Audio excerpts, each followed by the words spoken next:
بسم اللہ الرحمن الرحیم رب اشرح لی صدری ویسر لی امری واحلل عقدۃ من لسانی یفقہوا قولی لک الحمد یا اللہ خلقتنا وہدیتنا وانقذتنا من النار الصلاة والسلام عليك يا رسول الله لقد بلغت الرسالة وأديت الأمانة ونصحت الأمة ومحوت الظلم وأرشدتنا إلى السنة والجماعة صلى الله عليك وعلى آلك وأصحابك أجمعين اما بعد فاعوذ باللہ من الشیطان الرجیم بسم اللہ الرحمن الرحیم قل انما انا بشر مثلکم صدق اللہ العظیم وصدق رسولہ النبی الکریم الامین ان اللہ وملائکتہ یصلون علی النبی یا ایھا الذین آمنوا صلوا علیہ وسلموا تسلیما الصلاۃ والسلام علیک یا سیدی یا رسول اللہ وعلی آلک واصحابک یا حبیب اللہ مولاي صل وسلم دائما ابدا علی حبیبک خیر الخلق کلہم منزہ عن شریک فی محاسنہ فجوہر الحسن فیہ غیر منقاسم یا اکرم الخلق مالی من الوذ بہ سواک عند حلول الحادث العممی محمد تاج رسل اللہ قاطبۃ محمد صادق الاقوال والکلم محمد ذکرہ روح لانفسنا محمد شکرہ فرض علی الامم رب صل وسلم دائما ابدا علی حبیبک خیر الخلق کلہم. اللہ تبارک و تعالی جل جلالہ وعم نوالہ واتم برہانہ وعظم شانہ وجل ذکرہ وعز اسمہ کی حمد و ثنا اور حضور سرور کائنات مفخر موجودات زینت بزم کائنات دستگیر جہاں غم گسار زماں سید سروراں حامی بے قسم قائد المرسلین خاتم النبیین احمد مجتبی جناب محمد مصطفیٰ صلی اللہ علیہ وآلہ واصحابہ وبارک وسلم کے دربار گہر بار میں ہدیہ درود السلام عرض کرنے کے بعد وارثان منبر و محراب ارباب فکر و دانش نہایت ہی معزز و محتشم حضرات و خواتین، رب ذوالجلال کے فضل اور توفیق سے ادارہ صراط مستقیم پاکستان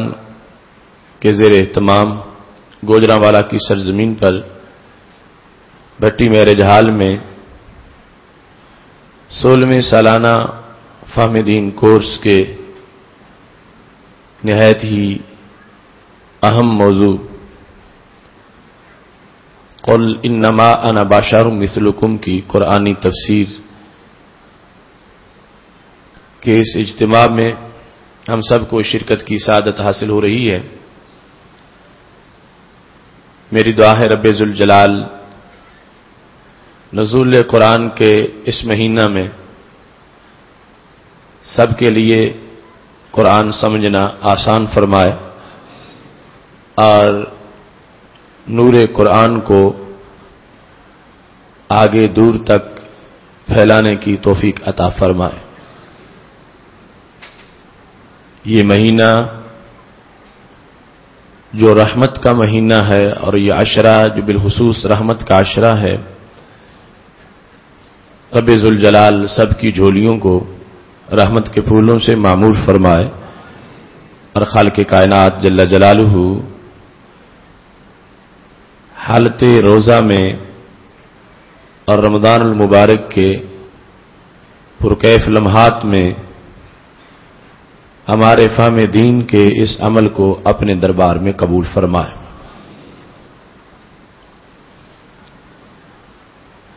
منصب نبوت اور شان رسالت کے لحاظ سے گزشتہ سے پیوستہ سبق میں بھی آپ نے تفصیل سے سنا، اور اس سے قبل متعدد موضوعات اس سلسلہ کے ہو چکے ہیں۔ چونکہ قرب رسالت سے انسان کو قرب الوہیت میسر آتا ہے، اور رسالت کی پہچان سے الوہیت کی طرف انسان کو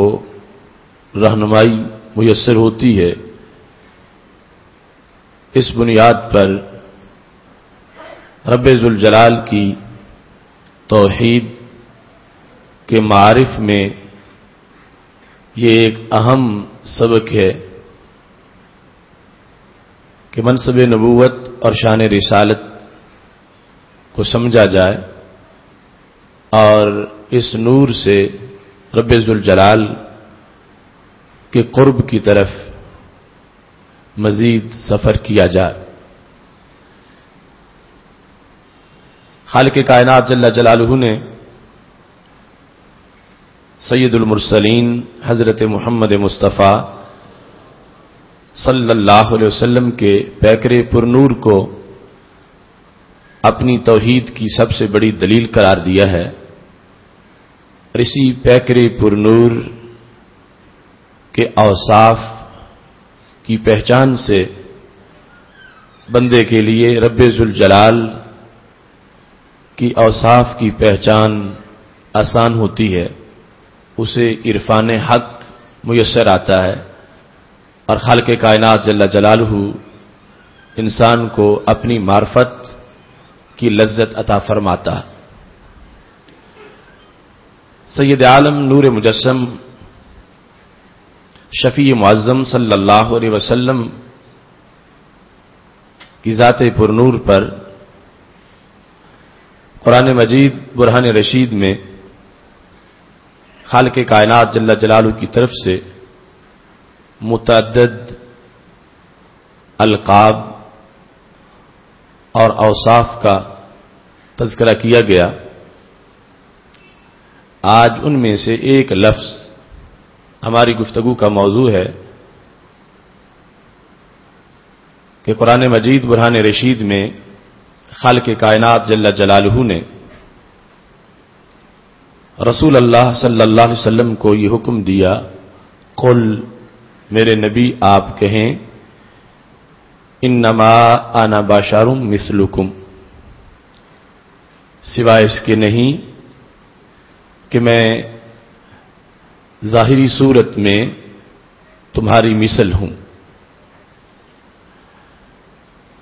قرآن مجید برہان رشید کے اندر جتنے مقامات پر بھی انبیاء کرام علیہ السلام کے لحاظ سے لفظ بشر کا اطلاق کیا گیا، ان تمام کا خلاصہ یہ ہے کہ کچھ اقوام جنہیں نبوت اور رسالت کے لحاظ سے شرع صدر نہیں ہو رہا تھا اور ضدی اور ہٹ دھرم بنے ہوئے تھے، ان لوگوں نے بھی اپنی طرف سے انبیاء کرام علیہ السلام پر لفظ بشر کا اطلاق کیا، اور یہ لفظ بول کر کہ تم چونکہ ہمارے جیسے ہی ہو ایمان لانے سے انکار کر دیا۔ چونکہ وہ جملہ تو ہے ہی منکرین کا کہ جنہیں شان رسالت کی کوئی خبر نہ تھی، اس واسطے اس پر بحث کرنے کی کوئی ضرورت نہیں ہے۔ قرآن مجید برہان رشید کے دو مقام بطور خاص ان پر بحث کی ضرورت ہے بشریت کے لحاظ سے۔ ایک سورہ کہف کی آیت کریمہ جس کا ابتدائی حصہ میں نے آپ کے سامنے تلاوت کیا ہے، اور اس کے ساتھ ساتھ سورہ حامیم السجدہ جس کو سورہ فصلت بھی کہا جاتا ہے، اس کے اندر آیت نمبر 6 قل انما انا بشر مثلکم یوحی الی، جن میں رب ذوالجلال یہ حکم دیتا ہے کہ نبی صلی اللہ علیہ وسلم آپ یہ کہہ دیں لوگوں کو کہ میں بشر ہوں تمہاری مثل۔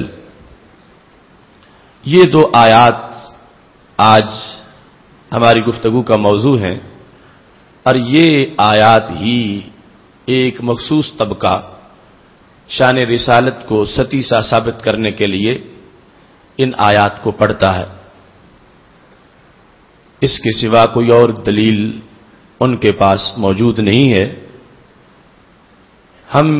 ان آیات کا وہ معنی جو قرآن مجید معین کر رہا ہے اس کو اللہ کے فضل سے واضح کریں گے کہ لفظ بشر کس مفہوم میں ہے اور اسلوب اس کی تعیین کیسے کرتا ہے، پھر جو لفظ مثل ساتھ استعمال کیا گیا ہے اسے کس لحاظ سے سمجھا جا سکتا ہے۔ قرآن مجید برہان رشید کے ان مقامات کی تشریح کی تمہید میں یہ بات ذہن میں رکھنی چاہیے، صفہ سے لے کر آج تک اہل حق کا یہ یقین ہے کہ رب ذوالجلال نے ہمارے آقا حضرت محمد مصطفیٰ صلی اللہ علیہ وسلم کو جلیل القدر بشریت کی شان عطا فرمائی ہے، اور آپ کا بشر ہونا یہ قرآن مجید کا مضمون ہے، نص قطعی ہے، اور ہر مومن کا اس پر یقین ہے۔ اور کبھی بھی اہل سنت و جماعت کی طرف سے رسول اللہ صلی اللہ علیہ وسلم کی بے مثل بشریت کا انکار نہیں کیا گیا۔ اور دوسری طرف سید عالم نور مجسم شفیع معظم صلی اللہ علیہ وسلم کا پیکر پر نور خالق کائنات جل جلالہ کی تجلیوں کا عکس جمیل ہے، اور مخلوق میں کوئی نور ایسا نہیں ہے کہ جو نور ہمارے آقا صلی اللہ علیہ وسلم کے نور کی برابری کر سکے۔ آپ بشر بھی بے مثل ہیں، اور آپ کو رب ذوالجلال نے نور بھی بے مثل بنایا ہے۔ یہ بات بھی ذہن میں رکھی جائے کہ بشر اور نور کے لحاظ سے گفتگو کرتے وقت آج ایک طبقہ خلط مبحث کا ارتکاب کرتا ہے۔ خلط مبحث یہ ہے کہ جو بحث ہے اس کو چھوڑ کر بحث سے سوا چیزوں کو اس میں شامل کر کے اصل حقیقت کو چھپانے کی کوشش کی جاتی ہے۔ بشریت اتفاقی عقیدہ ہے، اس پر کسی کا اختلاف نہیں ہے۔ نورانیت پر کچھ لوگوں کا ہم سے اختلاف ہے۔ اب گفتگو کے قانون کے مطابق جب بشریت اتفاقی چیز ہے تو بشریت کے معاملات کو ابھارنے کی ضرورت نہیں، وہ طے شدہ بات ہے جس پر ایمان مومن کے لیے لازم ہے۔ اور جب تک بشریت رسول صلی اللہ علیہ وسلم پر کسی کا ایمان نہیں ہوگا وہ مومن کیسے شمار ہوگا؟ اس واسطے کہ وہ بشریت تو آیات قرآن میں موجود ہے. بشریت اتفاقی عقیدہ ہے. نورانیت ہمارا عقیدہ ہے جو نصوص قطعیہ سے ثابت ہے کہ رب ذوالجلال نے ہمارے آقا صلی اللہ علیہ وسلم کو نور بنایا ہے، جبکہ بدقسمتی سے کچھ لوگ اس نور کے منکر ہیں. اب گفتگو کا جو دائرہ ہے وہ نور ہونے یا نور نہ ہونے میں. ہم کہتے ہیں نور ہیں اور وہ کہتے ہیں نور نہیں ہے. تو بشریت کی بحث ہی اس سے جدا ہے. بشریت کا تو منکر ہی نہیں کوئی. اب نور کی بحث میں ہمارے اوپر یہ لازم ہوگا کہ ہم نور ہونے کی دلیلیں دیں اور ان پر یہ لازم ہے کہ نور نہ ہونے کی کوئی دلیل پیش کی. جبکہ رسول اللہ صلی اللہ علیہ وسلم کے نور ہونے کے دلائل تو قرآن میں بھی ہیں اور 20 احادیث بھی ہیں، اور نور نہ ہونے کی کوئی دلیل نہ قرآن میں ہے اور نہ ہی حدیث شریف میں ہے. تو چونکہ اس طبقے کے پاس اپنے عقیدے کی کوئی دلیل نہیں، جو عقیدہ ان کا ہے کہ رسول اللہ صلی اللہ علیہ وسلم نور نہیں ہے، اس کی ان کے پاس کوئی دلیل نہیں ہے اور نہ ہی کبھی آ سکتی ہے. سورج مغرب سے طلوع ہو سکتا ہے، وہ کوئی ایسی آیت نہیں پیش کر سکتے کہ جس میں یہ ہو اللہ نے کہا وما ارسلناک نورا، ہم نے تجھے نور بنا کے نہیں بھیجا. رسول اللہ صلی اللہ علیہ وسلم نے فرمایا میں نور نہیں ہوں. یا صحابہ نے کہا ہو ما کان نبینا نورا، ہمارے نبی نور نہیں تھے. نہ آیت ہے نہ حدیث ہے نہ ہی قول صحابی ہے، نہ آج تک انہیں ملا ہے اور نہ ہی قیامت تک مل سکتا ہے. تو چونکہ ان کے پاس جو انہوں نے نظریہ بنایا ہوا اس کی کوئی دلیل نہیں، تو وہ اس بحث سے باہر نکل کے ایک دوسری چیز کو اس بحث میں شامل کر کے اپنا گزارا کرنا چاہتے ہیں. تو ہم ان کی اس حرکت کو لوگوں کے سامنے بے نقاب کرنا چاہتے ہیں کہ جن کے پاس نور نہ ہونے کی کوئی دلیل نہیں تھی، انہوں نے بشریت کی بحث اپنی اس حرکت کے لیے اور تنگ دامانی کے لیے اور جو ان کے پاس دلیل نہیں ہے اس کو چھپانے کے لیے انہوں نے بشریت کی شروع کر دی. حالانکہ بشریت اتفاقی امر ہے اور بشریت میں کسی کا کوئی اختلاف نہیں ہے. اس سے یہ بات بھی ذہن میں رہے کہ بشریت اور نوراریت یہ آپس میں ضدیں نہیں ہیں کہ ایک چیز اگر ثابت ہو جائے تو دوسری کی نفی ہو جائے گی. یہ ہو سکتا ہے کہ بشریت اور نورانیت ایک جگہ اکٹھی ہو جائیں، لیکن یہاں پر جو سب سے بڑا المیہ ہے وہ یہ ہے کہ ان کو آپس میں ضدوں کے طور پر پیش کیا جاتا ہے کہ نور کی نفی کے لیے بشریت کا اثبات کیا جاتا ہے، حالانکہ بشریت جدا چیز ہے اور نورانیت جدا چیز ہے. بشریت اور نورانیت کو آپس میں ضدیں قرار دے کر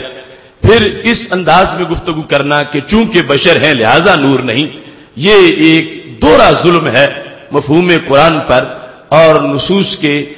اسلوب پر جس کو ساری شریعت مسترد کرتی ہے. اس سلسلہ میں ہمیں دیکھنا چاہیے کہ جس عرف میں قرآن مجید نازل ہوا تو لفظ بشر کا معنی اس میں کیا سمجھا جاتا تھا. میرے پاس اس وقت لغت کی اہم ترین کتب موجود ہیں. یہ لسان العرب کی 4 جلد ہے جس میں ابن منظور نے کئی صفحات پر بحث کی ہے اور لفظ بشر کا معنی بیان کرتے ہوئے کہا البشر ظاہر جلد الانسان، بشر انسان کی جلد کے ظاہر کو کہا جاتا ہے. یہ جو انسانی کھال ہے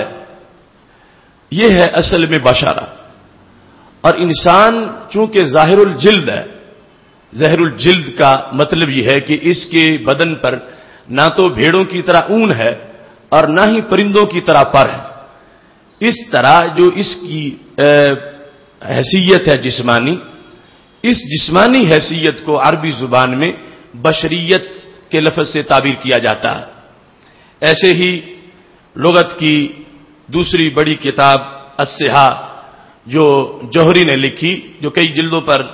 مشتمل ہے، اس کے اندر دوسری جلد میں اس لفظ کی بحث کرتے ہوئے انہوں نے کہا البشر والبشرۃ ظاہر جلد الانسان، بشر اور بشرہ یہ انسانی جلد کے ظاہر پر اس کا اطلاق ہوتا ہے. یعنی خلاصہ یہ ہے کہ پوری اردو عربی لینگویج میں عربی زبان کی جتنی بھی امہات الکتب ہیں لغت کے لحاظ سے، ان میں سے کسی ایک میں بھی بشر کی یہ ترکیب نہیں ہے، بشر کا یہ ترجمہ نہیں ہے کہ جو مٹی سے بنا ہو. بشر کا جو معنی آج لوگ لیتے ہیں کہ بشر وہ ہے کہ جو ضرور مٹی سے بنا ہو، بشر کا یہ معنی کسی لغت میں بیان نہیں کیا گیا. بشر کا معنی ہے ظاہر الجلد. آگے یہ بھی ہے کہ وہ مٹی کا ہے تو پھر بھی ظاہر الجلد ہے، اور وہ نور کا ہے تو پھر بھی ظاہر الجلد ہو سکتا. جس طرح کہ قرآن مجید برہان رشید کے اندر رب ذوالجلال نے حضرت جبریل علیہ السلام کے لیے لفظ بشر کا استعمال فرمایا ہے کہ جس وقت حضرت جبریل علیہ السلام کو رب ذوالجلال نے حضرت مریم علیہ السلام کے پاس بھیجا تو سورہ مریم میں رب ذوالجلال کا یہ فرمان موجود ہے. آیت نمبر 17 ہے فَأَرْسَلْنَا إِلَيْهَا رُوحَنَا فَتَمَثَّلَ لَهَا بَشَرًا سَوِيًّا، ہم نے بھیجا حضرت مریم علیہ السلام کی طرف اپنے روح کو، یعنی حضرت جبریل علیہ السلام کو. فَتَمَثَّلَ لَهَا، وہ ظاہر ہوئے ان کے لیے کس حالت میں؟ بشراً سویہ، جبکہ وہ بشر تھے، حالت بشریت میں تھے. سویہ، وہ تندرست بدن کے ساتھ تھے. بشراً سویہ. اب حضرت جبریل علیہ السلام کی نورانیت کے ہوتے ہوئے ان پر بشریت کا اطلاق کیا گیا. اگر لفظ نور بشر کا آپس کا تعلق آگ پانی والا ہوتا تو پھر کبھی ایک جگہ اجتماع نہ ہوتا، پھر جو بشر ہوتا، جو بھی بشر ہوتا، اس پر نور کا لفظ نہ بولا جا سکتا، اور جو بھی نور ہوتا اس پر بشر کا لفظ نہ بولا جا سکتا. جبکہ یہاں پر 3 صورتیں ہیں منطق کے لحاظ سے، یعنی 3 مادے ہیں. ایک حقیقت ایسی بھی ہے کہ جو صرف بشر ہے نور نہیں، ایک ایسی ہے جو نور ہے بشر نہیں، اور تیسری وہ ہے کہ جس پر بشریت کا بھی اطلاق ہو سکتا ہے اور نورانیت کا بھی اطلاق ہو سکتا ہے. اب ان چیزوں کو سامنے رکھتے ہوئے اور قرآن مجید برہان رشید کی اس نص کو کہ جس میں رب ذوالجلال نے نور اور بشر کا امتزاج خود بیان کر دیا کہ ایک پیکر اس پر نور کا بھی بالاتفاق اطلاق ہے. حضرت جبریل علیہ السلام کی نورانیت کو سب تسلیم کرنے والے ہیں، اور ساتھ ہی ان کی بشریت کو ماننا یہ بھی آیت قرآن. بشریت کا اطلاق ان پر کیوں کیا گیا کہ جب اس وقت حضرت مریم علیہ السلام کے سامنے تھے تو ان کا بدن نظر آ رہا تھا، وہ چھپے ہوئے نہیں تھے، وہ ایسے نہیں تھے کہ کوئی پیکر نہ ہو. ان کا پیکر حضرت مریم علیہ السلام کو نظر آ رہا تھا، اور یوں ظاہر الجلد ہونا اس کو عربی زبان میں بشر سے تعبیر کیا جاتا ہے. تو اس سے ان کی نورانیت کی نفی نہیں ہوگی، نورانیت اپنی جگہ برقرار ہے، اور ساتھ ان کا یہ وصف ظاہر کیا جا رہا ہے کہ اب یہ اس حالت میں ہے کہ یہ سامنے ان کا جسم نظر بھی آ رہا ہے. تو یہ اطلاق قرآن مجید برہان رشید میں ہے جسے خود قرآن نے معین کیا ہے. اسی بنیاد پر حضرت امام بیضاوی رحمت اللہ علیہ نے جس وقت انسان کی بحث کی بیضاوی کے آغاز میں تو کہنے لگے یہ انسان اس لیے کہلاتے ہیں کہ مبصرون، یہ دیکھے جا سکتے ہیں، لأنہم سموا بشرا، اس واسطے کہ انہیں انسانوں کو بشر کہا جاتا ہے، کما سمی الجن جنہ لاجتنانہم. انہوں نے کہا کہ بشر کا مقابلہ جن سے تو بنتا ہے، نور سے نہیں بنتا. کیسے؟ کہتے جن جیم اور ڈبل نون سے بنا، اور عربی زبان میں جیم اور ڈبل نون جس جگہ بھی اکٹھے ان کو استعمال کیا جائے ان حروف کو، وہاں چھپنے کا معنی ضرور ہوتا ہے. مثال کے طور پر جنت ہے، جن ہے، جنون ہے، جنان ہے، یہ جہاں بھی اصلاح اکٹھا ہوتا ہے وہاں چھپنے والا معنی پایا جاتا ہے. اب جنت میں جیم اور 2 نون ہے، تا تو زائد ہے، تو جنت آنکھوں سے چھپی ہوئی چیز ہے، وہ ہمیں نظر نہیں آ رہی. ایسے ہی انسان پر جب جنون آتا ہے تو پردہ پڑ جاتا ہے، ایسے ہی انسان کے دل کو جنان سے تعبیر کیا جاتا ہے، تو دل ایک چھپی ہوئی چیز ہے، تو جن ہے تو جن چھپا ہوا ہے۔ تو امام بیضاوی کہنے لگے یہ حروف کا اعتبار ہوتا ہے معنی کے معین کرنے میں، کہنے لگے کہ بشر کو اس کے ظہور کی وجہ سے بشر کہا جاتا ہے، جس طرح کہ جن کو اس کے چھپے ہونے کی وجہ سے جن کہا جاتا ہے، کہ جہاں وہ جیم اور ڈبل نون کا مادہ موجود ہوگا وہاں چھپنے والا معنی پایا جائے گا، اور جہاں با، شین اور را والے حروف ہوں گے تو وہاں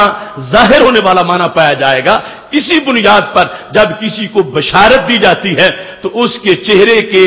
خد و خال میں ایک نکھار آ جاتا ہے، اور اس واسطے ہی اچھی خبر کو بشارت سے تعبیر کیا جاتا ہے کہ اس کا تعلق انسان کے ظاہر میں بھی نظر آنا شروع ہو جاتا ہے، انسان کی کھال سے، چہرے کے خد و خال سے پتہ چلتا ہے کہ اس نے اچھی خبر سنی ہوئی ہے۔ تو اس بنیاد پر جس بولی میں قرآن نازل ہوا ہے اس بولی میں کہیں یہ تعریف نہیں ہے کہ جس میں یہ ہو کہ بشر وہ ہوتا ہے جو مٹی ہی کا ہی بنا ہوا ہو اور مٹی سے جو ترکیب ہو اس کو بشر کہا جاتا ہے۔ بشر جو ہے اس کا معنی ظاہر الجلد ہے، بشر کا معنی ظاہر نظر آنے والی چیز ہے۔ آگے اس کے ساتھ مزید کچھ تخصیصات ہیں، کچھ تعینات ہیں جن کی وجہ سے آگے مزید مضمون معین ہوتا ہے، لیکن ابتدائی چیز یہ ہے کہ جن کو جن اس لیے کہا جاتا ہے کہ وہ بالعموم چھپا ہوا ہوتا ہے اور نظر نہیں آتا، اور بشر کو بشر اس لیے کہا جاتا ہے کہ بشر چھپی رہنے والی چیز نہیں ہے بلکہ مجمع عام میں ہر طرف سامنے نظر آنے والی چیز ہے۔ اب اس مختصر سی تمہید کے بعد یہ بات اچھی طرح ذہن میں رکھنی چاہیے کہ سید عالم نور مجسم شفیع معظم صلی اللہ علیہ وسلم کو رب ذوالجلال نے جو یہ کہا کہ محبوب تم کہہ دو میں بشر ہوں، قل انما انا بشر مثلکم، یہ آیت جہاں نازل ہوئی اس سے پہلے مضمون کیا تھا؟ اس مضمون کو پڑھنا چاہیے، مضمون پڑھیں گے تو پتہ چلے گا کہ رب ذوالجلال کس مقصد کے لیے کہلوانا چاہتا ہے کہ محبوب کہہ دو میں بشر ہوں۔ پہلے ذکر کس چیز کا ہے، پہلے بحث کس چیز کی ہے، پہلے گفتگو کیا ہو رہی ہے، اور پہلے کون سی چیزوں کا ذکر ہے؟ اگر تو قرآن مجید کے اس مقام پر پہلے ذکر یہ ہے کہ کہیں رسول اللہ صلی اللہ علیہ وسلم اپنے آپ کو نور کہہ بیٹھے ہوں تو اللہ نے کہا محبوب ابھی ان کے سامنے کہو کہ میں بشر ہوں، تو پھر تو وہ لوگ سچے ہیں جو نور کے خلاف اس آیت کو پڑھتے۔ یا ایسا ہوا ہو کہ صحابہ کرام علیہم رضوان جو نبی علیہ الصلوۃ والسلام کو نور سے تعبیر کرتے رہتے تھے، کسی موقع پر جب انہوں نے کہا ہو کہ ہمارے نبی علیہ السلام نور ہیں تو اگلے لمحے جبریل علیہ السلام آ گئے ہوں اور انہوں نے کہا ہو کہ اللہ تعالیٰ کہہ رہا ہے یہ جو صحابہ تجھے نور کہتے ہیں ان کے سامنے بیان کر دو کہ میں بشر ہوں۔ اب پتہ چلے گا کہ نور کی نفی میں بشر والی آیتیں پڑھی جا سکتی ہیں۔ ما قبل معین کرے گا کہ بحث کیا تھی، گفتگو کیا تھی اور مضمون کیا چھڑا ہوا تھا کہ رب ذوالجلال نے یہ آیت نازل کی۔ آخر ہر آیت کا ایک پس منظر ہے، ہر آیت کا ما قبل واضح کرتا ہے، اس کے بعد جا کے پتہ چلتا ہے کہ گفتگو کا طریقہ کیا ہے، بات میں کس چیز کو واضح کرنا مقصد ہے۔ اب اس وقت مثال کے طور پر ایک شخص جو ہے وہ عالم ہے، وہ حافظ نہیں ہے، اور اس کے بارے میں لوگ کہہ رہے ہیں کہ یہ عالم بھی ہے یہ حافظ بھی ہے، تو وہ کہتا ہے نہیں میں تو صرف عالم ہی ہوں۔ تو اب مطلب واضح ہو گیا کہ جو لوگوں نے کہا کہ یہ حافظ بھی ہے تو یہ حافظ ہونے کی نفی کرنا چاہتے، ما قبل کی گفتگو سے پتہ چل رہا۔ اب ایک شخص جو ہے وہ حافظ ہے، وہ عالم نہیں ہے، اور لوگ یہ مشہور کر رہے ہیں کہ حافظ بھی ہے عالم بھی ہے۔ اس نے بات سنی، اس نے کہا نہیں سوائے اس کے نہیں کہ میں تو صرف حافظ ہی ہوں۔ تو اب مطلب کیا ہے کہ حافظ ہونے سے نفی مقصود ہے عالم ہونے کی، کہ میں عالم نہیں ہوں مجھے صرف حافظ ہی جانو۔ تو یہ کیا مضمون پہلے چلا ہوا تھا کہ جس کی بنیاد پر رب ذوالجلال نے یہ حکم نازل کر دیا محبوب تم اعلان کر دو انما انا بشر مثلکم، سوا اس کے نہیں کہ میں ظاہری صورت میں تمہاری مثل بشر ہوں۔ وہ مضمون اگر پڑھ کے آپ پہلے سے لے آئیں تو آپ میرے کہنے کے محتاج نہیں ہوں گے، آپ کے دل کا مفتی خود بتائے گا کہ جو یقین تم رکھتے ہو یہ کسی نے گڑا نہیں، یہ قرآن نے خود بیان کیا ہے۔ اور اس میں دعوت فکر ہے، آپ کسی کا ترجمہ ماقبل سے لے کے پڑھ لیں اور کسی مقام پر کسی بڑے سے آپ بات کرتے ہوئے اسے آپ کہیں کہ یہ بشر کا معنی معین کرنے کے لیے خود قرآن سے پڑھو، قرآن پہلے کس چیز کو بیان کر رہا۔ اگر تو ایسی صورتحال ہے کہ نورانیت کا عقیدہ بعض لوگوں کی طرف سے ظاہر جو ہوتا تھا وہ ہوا اور اللہ نے آیات نازل کر دی، تو پھر تو تم سچے ہو کہ یہ نورانیت کی نفی میں یہ آیتیں پڑھتے رہو، اور اگر مطلب کچھ اور ہے تو پھر جان لو ہمارے نبی علیہ السلام کی بے مثل بشریت بھی ان کی ایک شان ہے اور نورانیت بھی ان کی حقیقت کا بیان ہے۔ اس سلسلہ میں سب سے پہلے سورہ کہف کو لیتے ہیں، جہاں اس آیہ کریمہ کا اطلاق کیا گیا اور اس کو نازل کیا گیا۔ سورہ کہف میں خالق کائنات جل جلالہ کا فرمان اس آیت سے پہلے یہ ہے، اللہ فرماتا ہے قل لو کان البحر مدادا لکلمات ربی لنفد البحر قبل ان تنفد کلمات ربی ولو جئنا بمثلہ مددا۔ اس کے بعد ہے قل انما انا بشر مثلکم، متصل پہلی آیت، اس کا مطلب کیا ہے؟ قل اے نبی کہہ دو لو کان البحر مدادا، اگر سمندر سیاہی بن جائے میرے رب کے کلمات کے لیے، لنفد البحر، تو سمندر ختم ہو جائے گا، قبل ان تنفد کلمات ربی، پہلے اس کے کہ میرے رب کے کلمات ختم ہوں، یعنی اللہ کے کلمات اتنے زیادہ ہیں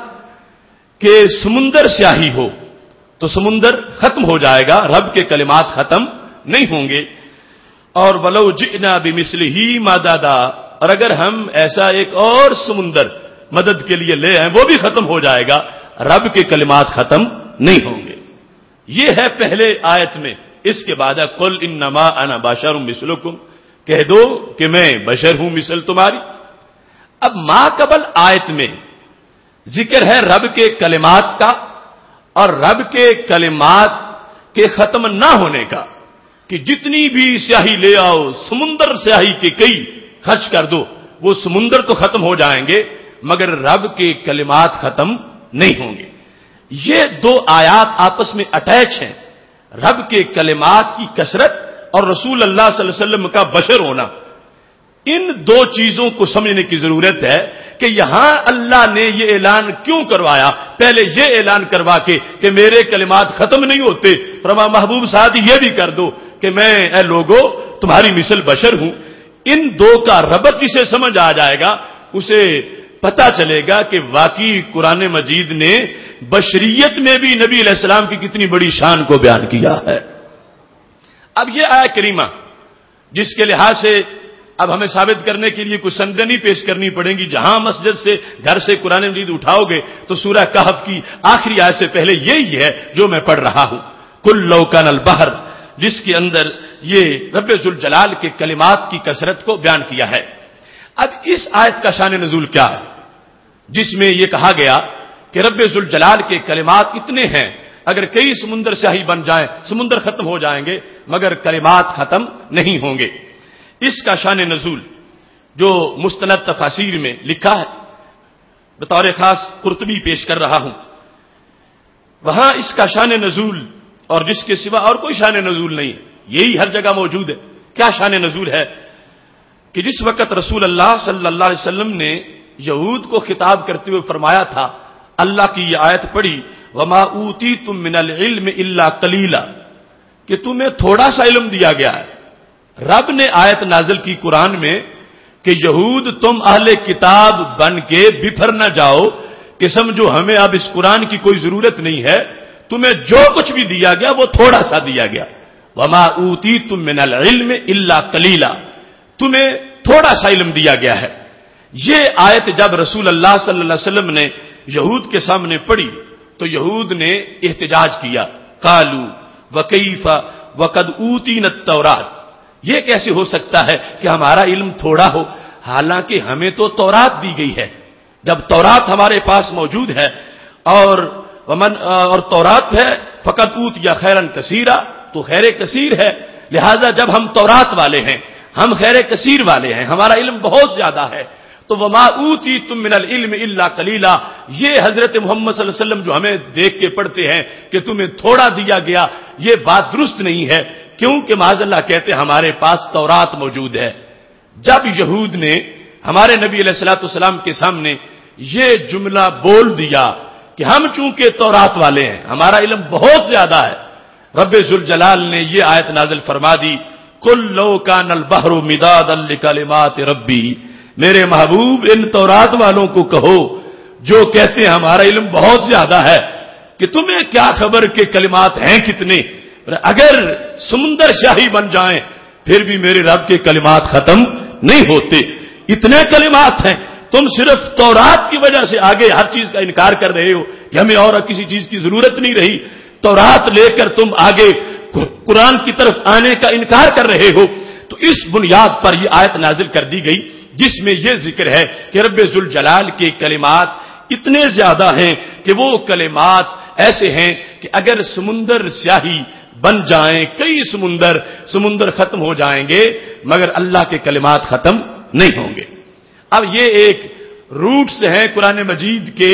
فہم کے لیے کہ جس آیت کی بحث ہو رہی ہے اس سے پہلی آیت کو ہم نے دیکھا، اس آیت کا پس منظر دیکھا، اس آیت کے پس منظر میں ایک اور آیت نظر آئی، پھر یہود کی گفتگو، وہ کہہ رہے تھے کہ ہمارے پاس بہت کچھ ہے، قرآن کہتا تھا وما اوتیتم من العلم الا قلیلا، تمہیں تھوڑا سا دیا گیا، بہت کچھ ابھی باقی ہے۔ اب جس وقت وہ ہٹ دھرم بنے کہ ہمارے پاس بہت کچھ ہے تو اللہ نے انہیں ایک آئینہ دکھایا، دیکھو اللہ کی کلمات کتنے ہیں، اور اس میں یہ آیت ہے جو بشریت والی آیت سے پہلی آیت ہے جس میں رب ذوالجلال نے یہ فرما دیا کہ میرے محبوب نے بتاؤ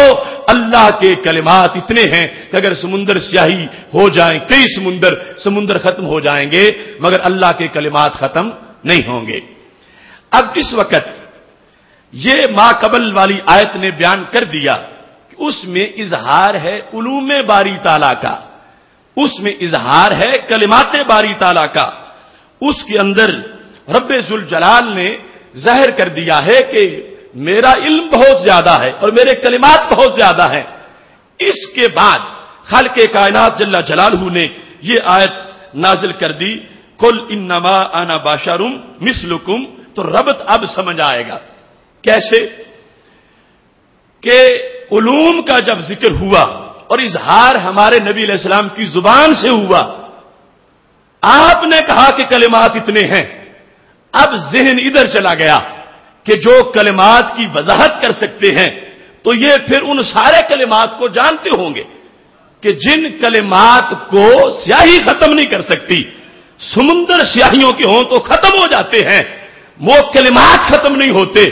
اور ان کلمات کی نشاندہی یہ ذات کر رہی ہے، تو شاید ان کا علم ان کلمات کا محیط ہو اور سارے کلمات کو یہ جانتے ہوں، تو اللہ نے کہا میرے محبوب اعلان کر دو خود کچھ نہیں جانتا، جو جانتا ہوں رب کے دینے سے جانتا ہوں۔ اب قل انما انا بشر مثلکم،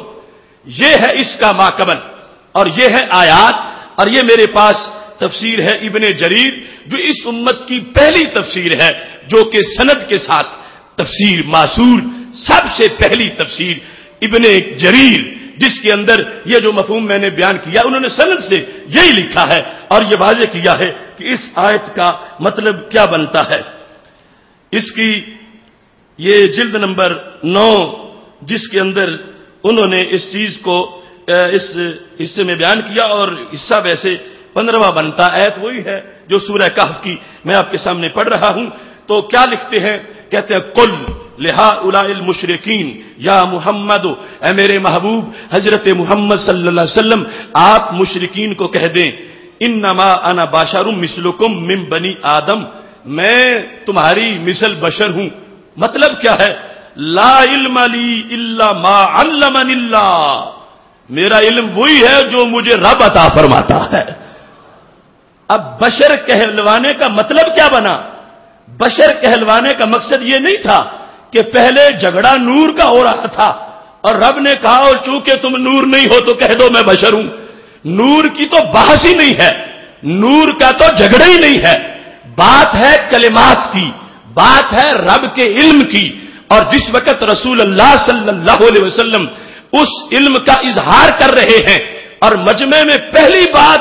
یہ بات لوگوں کو پتا چلی کہ رب کے کلمات اتنے ہیں کہ جو سمندر سیاہیوں کے ختم ہو سکتے ہیں، رب کے کلمات ختم نہیں ہو سکتے. جب یہ کمال گفتگو کی ہمارے نبی علیہ السلام نے، ہو سکتا تھا کچھ اوہام چلے جاتے کہ وہ سارے کے سارے کلمات ہمارے نبی علیہ السلام ان کا احاطہ کر چکے ہیں اور رسول اللہ صلی اللہ علیہ وسلم خود جانتے ہیں. تو اللہ نے فرمایا کہو میں خالق نہیں، میں مخلوق ہوں، میں رب کا بندہ ہوں. یہ علم کے سورج جو تمہارے سامنے میری زبان سے طلوع ہوتے ہیں، یہ میں نہیں طلوع کرتا، یہ میرا مولا طلوع کرنے والا ہے. یہ مقصد تھا جس کو بیان کیا گیا. لا علم لی الا ما علمنی اللہ، میرا نہیں علم مگر وہ ہے جو رب مجھے پڑھائے. میرا اور علم نہیں مگر وہ ہے جو رب مجھے پڑھائے. یہ بشر کا ترجمہ کیا جا رہا ہے اور کیا ہے ابن جریر نے، اور یہ ہے اسلوب قرآن مجید برہان رشید کا باقبل. آئے کوئی میدان میں اور اس سے سوا کوئی اسلوب دکھائے، کوئی اسلوب قیامت تک اس کے سوا پیش نہیں کیا جا سکتا. خائب و خاسر ہوئی وہ سوچ جنہوں نے وہ مفہوم جو نورانیت کا ہے اس کو سامنے رکھ کر اس آیت کو اوپر فٹ کیا. ما قبل تو اس کی کوئی خبر نہیں دیتا، اور کوئی کسی انداز سے کسی صدی کے اندر امت کا ایسا کوئی عقیدہ موجود نہیں رہا کہ یہ آیت بشریت کے رد کے لیے، نورانیت کے رد کے لیے نازل کی گئی ہے. نہیں، پہلے ذکر کلمات باری تعالیٰ کا ہے اور پھر ان کا اس انداز میں کہ سمندر ختم ہو جائیں وہ کلمات ختم نہیں ہوتے. یہاں سے رسول اللہ صلی اللہ علیہ وسلم جب اعلان کرتے ہیں آپ کے علوم کا اظہار ہوتا ہے. اللہ ساتھ یہ عقیدہ بتانا چاہتا ہے کہ لوگوں میرے محبوب کی زبان سے خبریں سن کے کہیں مغالطے میں نہ پڑ جانا. یہ اتنی خبریں دے کے بھی اللہ نہیں ہے، اللہ کے بندے ہیں. رب ذوالجلال اس حیثیت کو واضح کرنے کے لیے قل انما انا بشر مثلکم، یہ کہہ دو کہ میں تمہاری مثل بشر ہوں، مجھ پر بحث کی جاتی ہے. یہ میں رب کے بتانے سے جانتا ہوں، میں اپنے طور پہ نہیں جانتا. لہذا اس آیت کریمہ میں یہ مطلب نہیں کہ ذکر ہو کہ لوگوں مجھے مٹی کا سمجھو، لوگوں میں خاکی ہوں. نہیں، اس مفہوم کا تو 1% بھی یہاں حصہ نہیں بنتا. اور جو مفہوم میں بیان کر رہا ہوں اس پر پورا قرآن ایک شاہد عدل ہے کہ ما قبل دیکھو گے وہ بھی یہ ہے، بعد میں پڑھو گے وہ بھی یہ ہے. اگر امت کی تفسیر دیکھو گے تو سب سے پہلی تفسیر میں چونکہ اختصار سے کر رہا ہوں ابن جریر میں نے تمہارے سامنے پیش کر دی. اس میں انہوں نے اس کے بعد صرف یہی لکھا، یہ نہیں کہا کہ لہذا ثابت ہوا انما رسول اللہ من التراب کہ نبی علیہ السلام مٹی کے بنے ہوئے ہیں. نہیں، اس کا تو تصور بھی نہیں، کوئی خیال ہی نہیں، کسی کے ذہن میں ہی نہیں. یہ تو کسی کے ذہن کا فطور ہے جو آج نور کے مقابلے میں اس آیت کو پڑھنا شروع کر دے. امت اسے کیسے پڑھتی رہی کہ علم کا ظہور ہوا، شان بڑی ظاہر ہوئی، اور پھر یہ ساتھ امت کو بتانا ضروری ہوا امت کے لحاظ سے کہ وہ کہیں یہاں یہ نہ کہہ لے کہ یہ مستقل بذات ہیں، اپنے طور پر جو چاہیں بیان کر دیتے ہیں. پر یہ ان کو بتا دو لوگوں میں بہت کچھ بتاتا ہوں، تمہاری عقلیں حیران ہیں، مگر یہ یاد رکھنا میں اپنی طرف سے نہیں، میں اپنے رب کی طرف سے بتانے والا ہوں. اب اس آیت کریمہ کی یہ تفسیر بیان کرتے ہوئے دیگر مفسرین نے بھی اسی چیز کو لیا ہے. مثال کے طور پر امام قرطبی تفسیر قرطبی جلد نمبر 5 کے دوسرے حصے میں ارشاد فرماتے ہیں قل انما انا بشر مثلکم. کیا معنی ہے؟ اے لا اعلم الا ما يعلمني اللہ، میں نہیں جانتا مگر وہی جانتا ہوں جو رب عطا فرماتا ہے. اب قرطبی میں بھی یہی معنی بیان کیا گیا. کسی تفسیر میں جتنی بھی متقدمین کی تفسیر ہیں، جب یہ فتنہ شروع ہوا جس کے علاج کے لیے آج ہم بیٹھے ہیں، اس سے پہلے کی پوری امت کی جتنی تفسیریں ہیں کسی تفسیر میں اس جگہ یہ مطلب نہیں بیان کیا گیا فثابت انہ خلق من التراب کہ ثابت ہو گیا کہ اللہ کے نبی مٹی سے پیدا ہوئے ہیں. نہیں، ہر تفسیر جسے بھی جس صدی جس دور میں دیکھو گے اس کے اندر اس ماقبل کو سامنے رکھ کر یہ بیان کیا جا رہا ہے کہ قل انما انا بشر مثلکم میں مسئلہ علم کا وضاحت کی جا رہی ہے، چونکہ رسول اللہ صلی اللہ علیہ وسلم کی طرف سے تازہ علم جب لوگوں کو ملتا تھا، عقلیں حیران تھیں کہ بیٹھتے فرش پہ ہیں اور خبریں عرش کی دیتے ہیں۔ حضرت ام حارثہ پوچھ لے میرا بچہ کہاں ہے، تو یہ نہیں فرماتے کہ مٹی میں دفن کیا تھا، مٹی میں ہی ہے، فرماتے انہا لجنان وان ابنک اصحاب الفردوس الاعلی، حارثہ کی امی بچہ تیرا مٹی میں دفن کیا تھا مگر اب سب سے اونچی جنت میں پہنچ چکا ہے۔ یہ ہر وقت وہ سینکڑوں ہزاروں واقعات ہمارے نبی علیہ الصلوۃ والسلام کے علوم کے اس کے لحاظ سے عقیدے کو بیان کر دیا گیا کہ یہ بیان کرتے ہیں، بتاتے ہیں، اپنی طرف سے نہیں، اپنے رب کی عطا سے بتاتے ہیں۔ لہذا وہ ایشو جس کو آج لوگوں نے سامنے رکھ کر یہ آیت پڑھنا شروع کر دی، وہ تو پوری تاریخ میں کہیں اس کے پس منظر میں سمجھی نہیں گئی۔ قرآن اب بھی سامنے پڑا ہے، نہ یہ بدلا ہے نہ یہ بدل سکتا ہے، اور اس کا یہ اسلوب بیان کر رہا ہے کہ کس چیز کو سامنے رکھ کر رب ذوالجلال نے یہ آیت نازل فرمائی۔ اللہ اپنے کلمات کی کثرت کو بیان کرتا ہے اور پھر نبی علیہ السلام کا ان کلمات کو بیان کرنا اسے بیان کرتا ہے، اور پھر اللہ یہ واضح کرنا چاہتا ہے کہ میرے نبی جو کچھ بیان کرتے ہیں یہ لوگوں یہ میرے ہیں، ان کو میں عطا کرتا ہوں، یہ میری عطا سے بیان کرتے ہیں، میری عطا کے بغیر بیان کرنے والے نہیں ہیں۔ لہذا قل انما انا بشر مثلکم، یہ شان نبوت کی وضاحت ہے کہ یہ مستقل بھی ذات نہیں ہے، ان سے جو کمالات ظاہر ہو رہے ہیں وہ کلمات رب ذوالجلال کی طرف سے ان کو عطا کیے گئے ہیں۔ ایسے ہی اس مقام کی تفسیر بیضاوی میں جب اس کو ذکر کیا گیا تو قل انما انا بشر مثلکم، یہ آیت اس کا مطلب کیا بنا؟ کہتے ہیں لا عد الاحاطہ علی کلماتہ، قل انما انا بشر مثلکم، یعنی وہ اگر قرآنی نکات اسرار و رموز کے بیان کے لحاظ سے اگر کوئی تفسیر لینی ہے، اس میرٹ کے لحاظ سے یہ بیضاوی اولین یعنی جامع تفسیر ہے، اگرچہ اس سے پہلے بھی دیگر تفاسیر موجود ہیں، مگر گہرائی میں اترنے کے لحاظ اب یہاں پر انہوں نے کہا انما انا بشر مثلکم، مطلب کہ لا ادعی الاحاطہ، میں دعویٰ نہیں کرتا کہ میں رب کے سارے کلمات کا احاطہ کر چکا ہوں، میں بشر ہوں،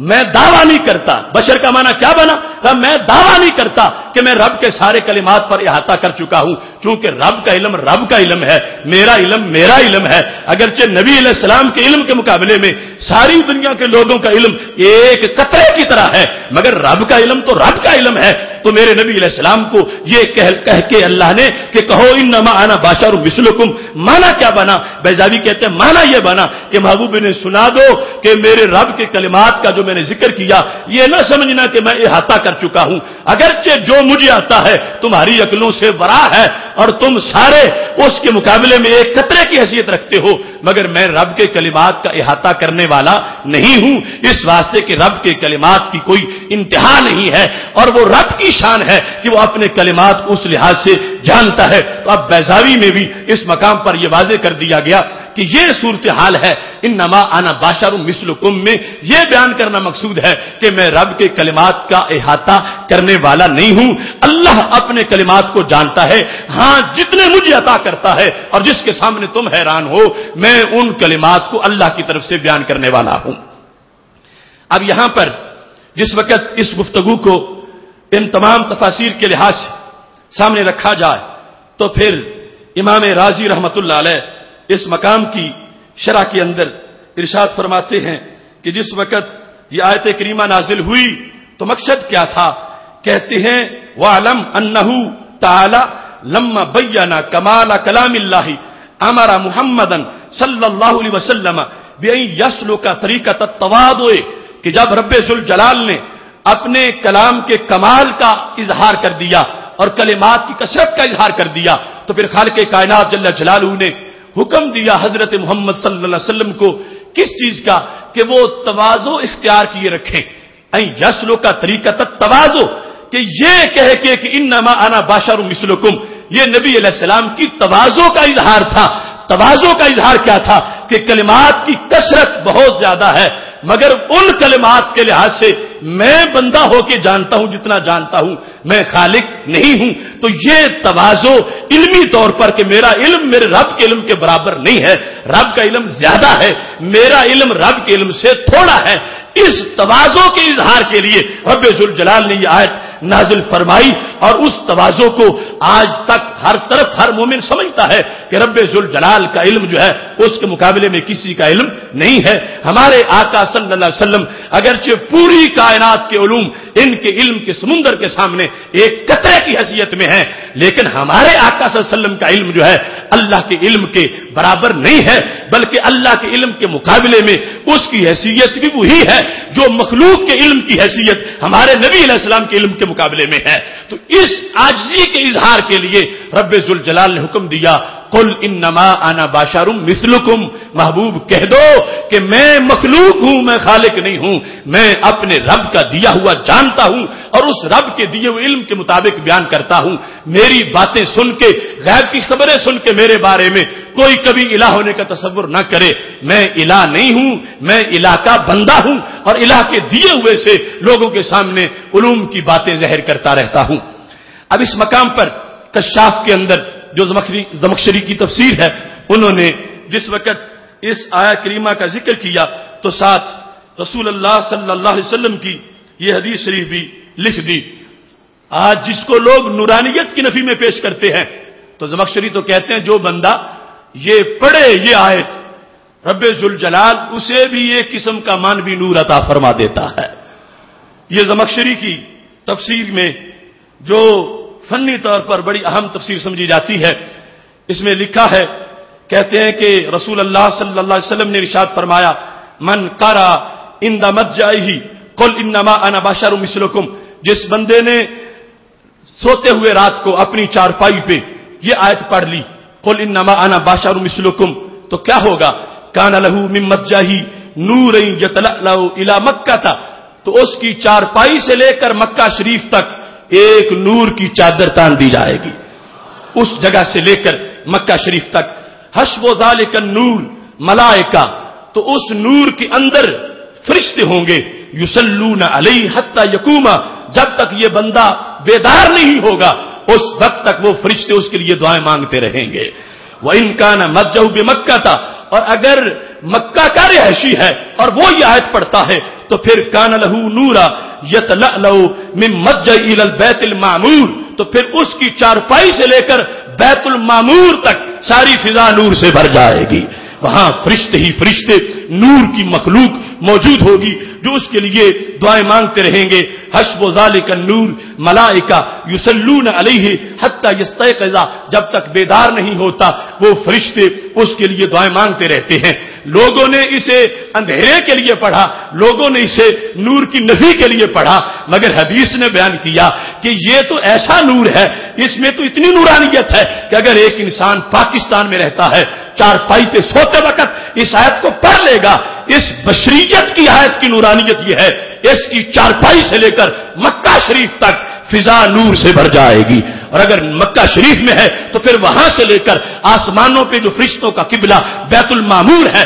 وہاں تک پوری فضا جو ہے وہ نور سے بھر جائے گی، وہ نور فرشتوں کا ہوگا اور وہ فرشتے اس کے لیے دعائیں مانگتے رہیں گے جب تک وہ بیدار نہیں ہوتا، اس وقت کے لیے نور اس کا معاون بن جائے گا۔ تو پتہ چلا لوگوں نے جس چیز کو اندھیرے کے لیے استعمال کیا، قرآن نے اسے سویرے کے لیے بیان کیا ہے، اور آج صبح کے وقت اس سویرے کی بات جو ہمارے حصے میں رب کی توفیق سے آئی ہے، یہ وہی سویرا ہے جو اسلام کی شکل میں آج بھی دنیا میں موجود ہے، اور سید عالم نور مجسم شفیع معظم صلی اللہ علیہ وسلم کی نورانیت اس نور کو ہر طرف تقسیم کر رہی ہے۔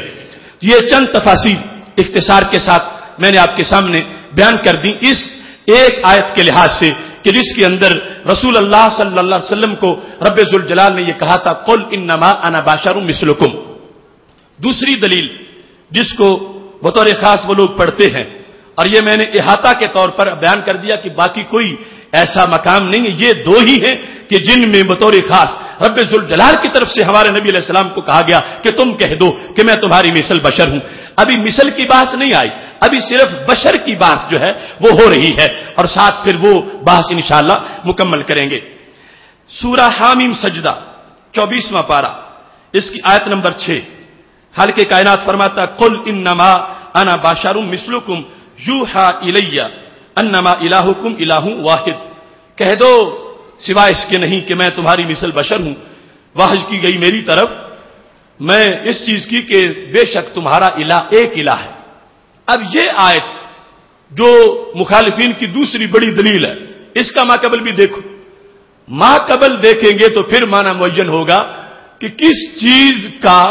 لوگوں کو وام پڑ رہا تھا اور اس کو رد کرنے کے لیے اللہ نے آیت نازل کی۔ آخر آیت کا نزول اس کے پس منظر میں باقاعدہ اس وقت کی سوسائٹی کی اصلاح ہے، اس وقت کا کوئی مسئلہ تھا کہ جو اٹھ رہا تھا، آیت نازل کر کے اس مسئلے کو دبایا گیا، اس کی اصلاح کی گئی۔ تو ماقبل میں کیا چیز ہے کہ جس کو سمجھانے کے لیے یہ لوگوں کے لحاظ سے ضروری سمجھا گیا کہ کہا جائے کہ سنو کہ بشر ہوں میں، کچھ اور نہیں ہوں؟ کیا چیز تھی جس کا لوگ شوشہ چھوڑ رہے تھے یا لوگوں کو وہم پڑ رہا تھا؟ تو رب ذوالجلال نے اس وہم کو دور کرنے کے لیے اس آیت کو نازل فرمایا۔ یہ آیت بھی اور اس کا ماقبل بھی آپ کسی جگہ کسی مقام پر بلا جھجک اور بلا کسی روک ٹوک کے اس کو بیان کر سکتے ہیں۔ ان کا ترجمہ لے کر ان سے کہہ دو یہ پہلے پڑھ لو، اور پہلے کا مطلب واضح کر رہا ہے کہ رب ذوالجلال یہ کہہ کے کہ بشر ہیں کیا چیز بتانا چاہتا ہے۔ اس سے پہلے آیا کریمہ کیا ہے؟ وَقَالُوا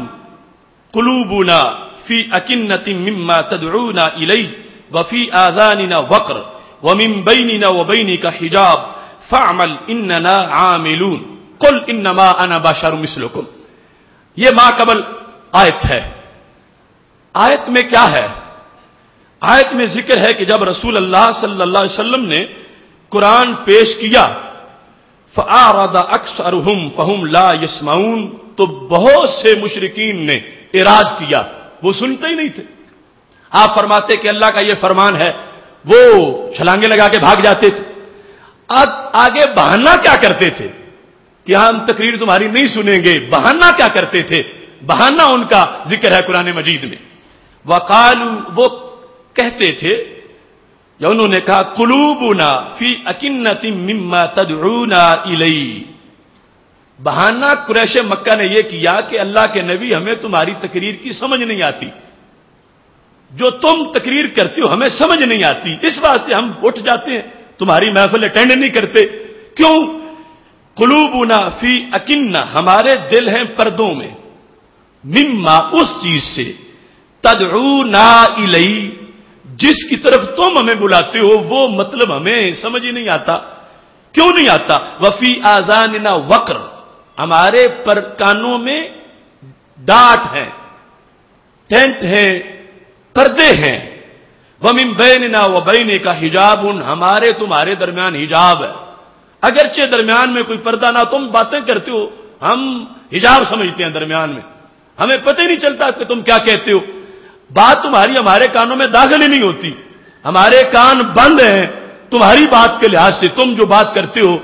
بالکل اس کی ہمیں سمجھ نہیں آتی۔ تو پھر کہنے فَعْمَلْ إِنَّنَا عَامِلُونَ، تم اپنے گھر رہو ہم اپنے گھر رہتے۔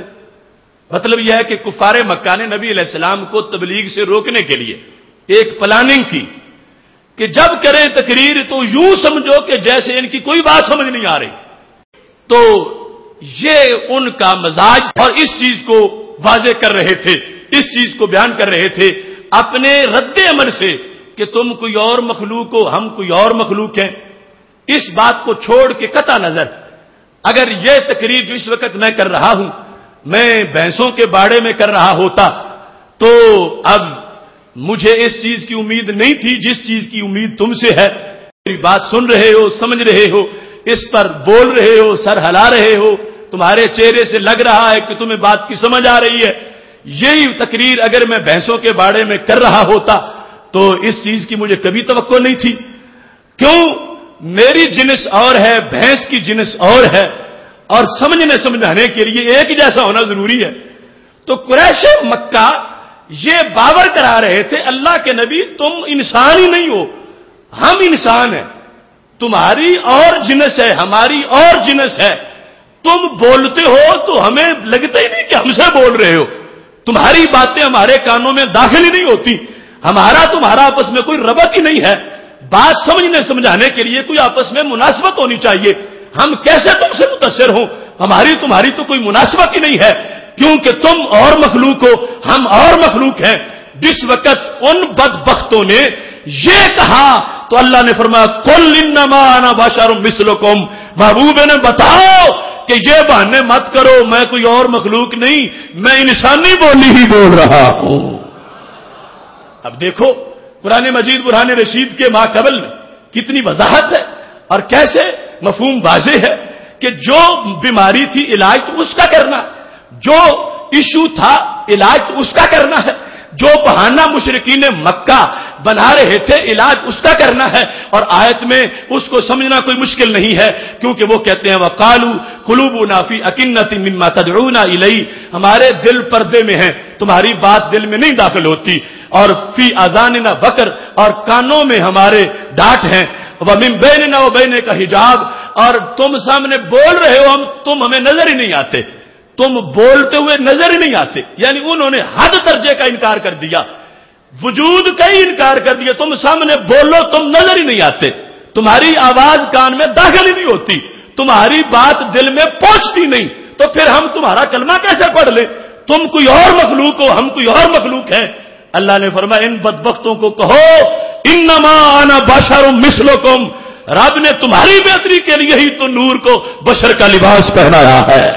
تمہیں سمجھانے کے لیے کہ تم کوئی بہانہ نہ کر سکو اور تم اس طرح کی باتیں نہ کر سکو۔ اور یہ تم جھوٹ بولتے ہو کہ میں جب تقریر کروں میں تمہیں نظر نہیں آتا، میں نظر آتا ہوں تمہیں، تم جھوٹ بولتے ہو کہ میری باتیں تمہارے کانوں میں داخل نہیں ہوتی، تم جان کے اس بات میں نکمے بنے ہوئے ہو، تمہارا دل حرامی ہے، میری باتیں تمہارے کانوں میں داخل ہوتی ہیں اور تمہارے دل پر بھی ایسی کوئی سیل مور نہیں لگی ہوئی کہ آگے بات جا نہ سکے، چونکہ وہ تو چند تھے، باقی کے دلوں میں تو بات پہنچتی تھی۔ تو رب ذوالجلال نے ان کے بہانے کا جواب دینے کے لیے، جو بہانہ میں نے اپنی طرف سے نہیں گھڑا کہ کہیں سے اٹھا کے لے آیا ہوں، وہ بہانہ قرآن بیان کر رہا ہے۔ آیت سے پہلے آیت میں ذکر ہی اس چیز کا ہے، لہذا جو بیماری ہو علاج اس کا ہوتا ہے، جو سوال ہو جواب اس کا ہوتا ہے، جو کسی کا دعویٰ ہو مقابلہ اس کا کیا جاتا ہے۔ قل انما انا بشر مثلکم سے پہلے قریش مکہ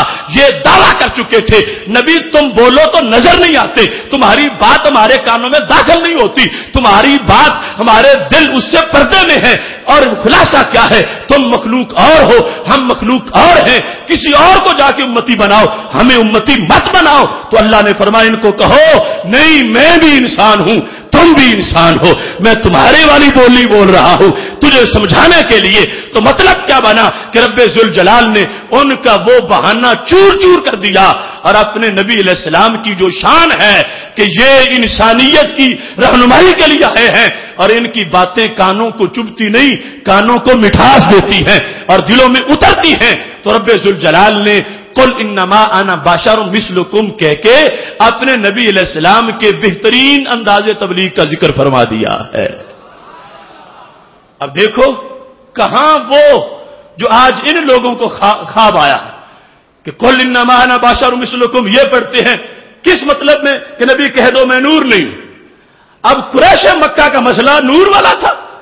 قریش مکہ کی اس ماحول میں کوئی جھگڑا یہ چلا ہوا تھا،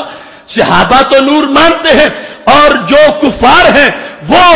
سرے سے اطلاق ہی نہیں کر رہے اور سمجھ ہی نہیں رہے، ایمان ہی نہیں لا رہے، اور بالکل دن کی روشنی میں اتنے منکر ہو گئے ہیں، کہتے ہیں وَمِن بَيْنِنَا وَبَيْنِكَ حجاب، تم بولو درمیان میں پردہ پڑ جاتا ہے، تم نظر ہی نہیں آتے ہوئے گفتگو کرتے ہوئے ہم کیسے سمجھ جائیں، تم نظر آؤ تمہاری بولی ہمارے کانوں میں جائے پھر ہم سوچیں کہ تمہارا کلمہ پڑھنا ہے یا نہیں پڑھنا، تم نظر نہیں آتے تمہاری بات کانوں میں داخل نہیں ہوتی۔ تو اب جواب میں جو آیت آئی ہے اس کا مطلب کیا بنے گا، اے قریش مکہ یہ محبوب نظر آتے ہیں، یہ بولیں تو ان کی آواز انسانی ہے، یہ تمہارے سامنے بولیں تو تم ویسے نہیں تم بھی انسان ہو، تمہاری بات ان کے کانوں میں داخل ہوتی ہے، یہاں تبلیغ کرنے والے میں اور تبلیغ جن کو کی جا رہی ہے وہ مناسبت موجود ہے، آپس میں دو جدا جدا مخلوقات نہیں ایک ہی نوع انسانی کے لحاظ سے تبلیغ کی جا رہی ہے۔ لہذا خالق کائنات جل جلالہ نے قریش مکہ کا وہ جو بہانہ تھا اس بہانے کو دور کرنے کے لیے آیت نازل کر دی کہ میرے محبوب علیہ الصلوۃ والسلام کہہ دو انما انا بشر مثلکم، میں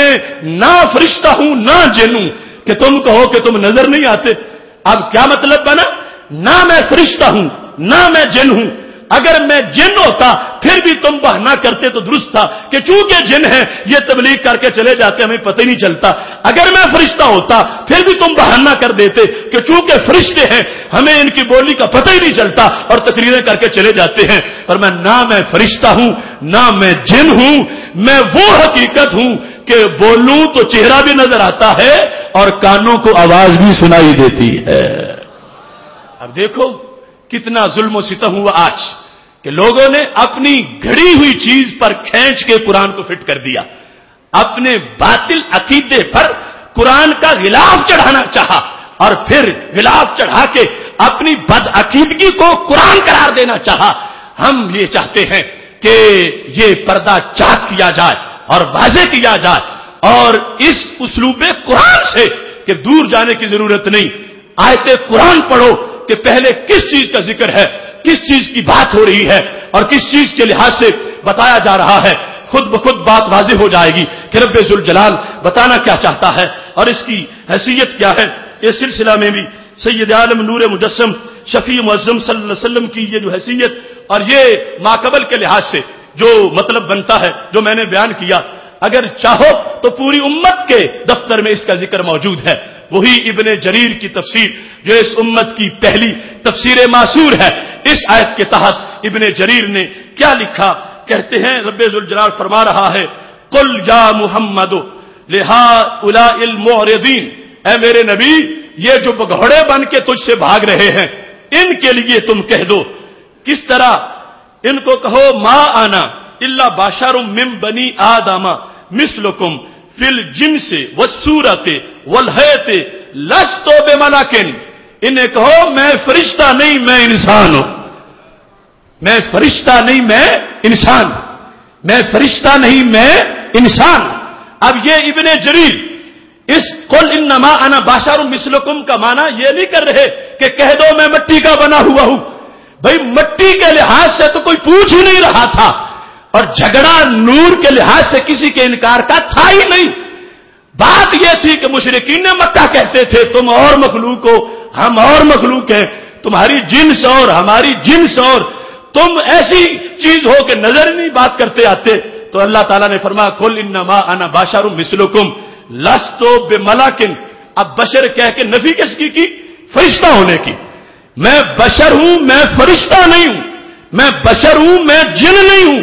اب بشر کہہ کے یہ نہیں کہا کہ میں مٹی کا ہوں میں نور کا نہیں ہوں. یہ ہے سب سے بڑا فتور جو آیات قرآن پر واردات کر کے آج لوگ پیش کر رہے ہیں. میں پورے وثوق سے شرق و غرب تک اور انٹرنیٹ کے ذریعے سے جو پوری دنیا پر آواز جا رہی ہے, میرا آخری سانس تک چیلنج ہے تمام منکرین کو, سورج مغرب سے طلوع ہو سکتا ہے, ہمارے اس موقف کو کوئی غلط ثابت نہیں کر سکتا. انما انا بشر مثلکم, اس میں رب یہ اعلان کروانا چاہتا ہے کہ محبوب نے بتا دو میں جن نہیں ہوں میں فرشتہ نہیں ہوں, میں شکل انسانی میں تمہاری ہدایت کے لیے آیا ہوں. دیکھو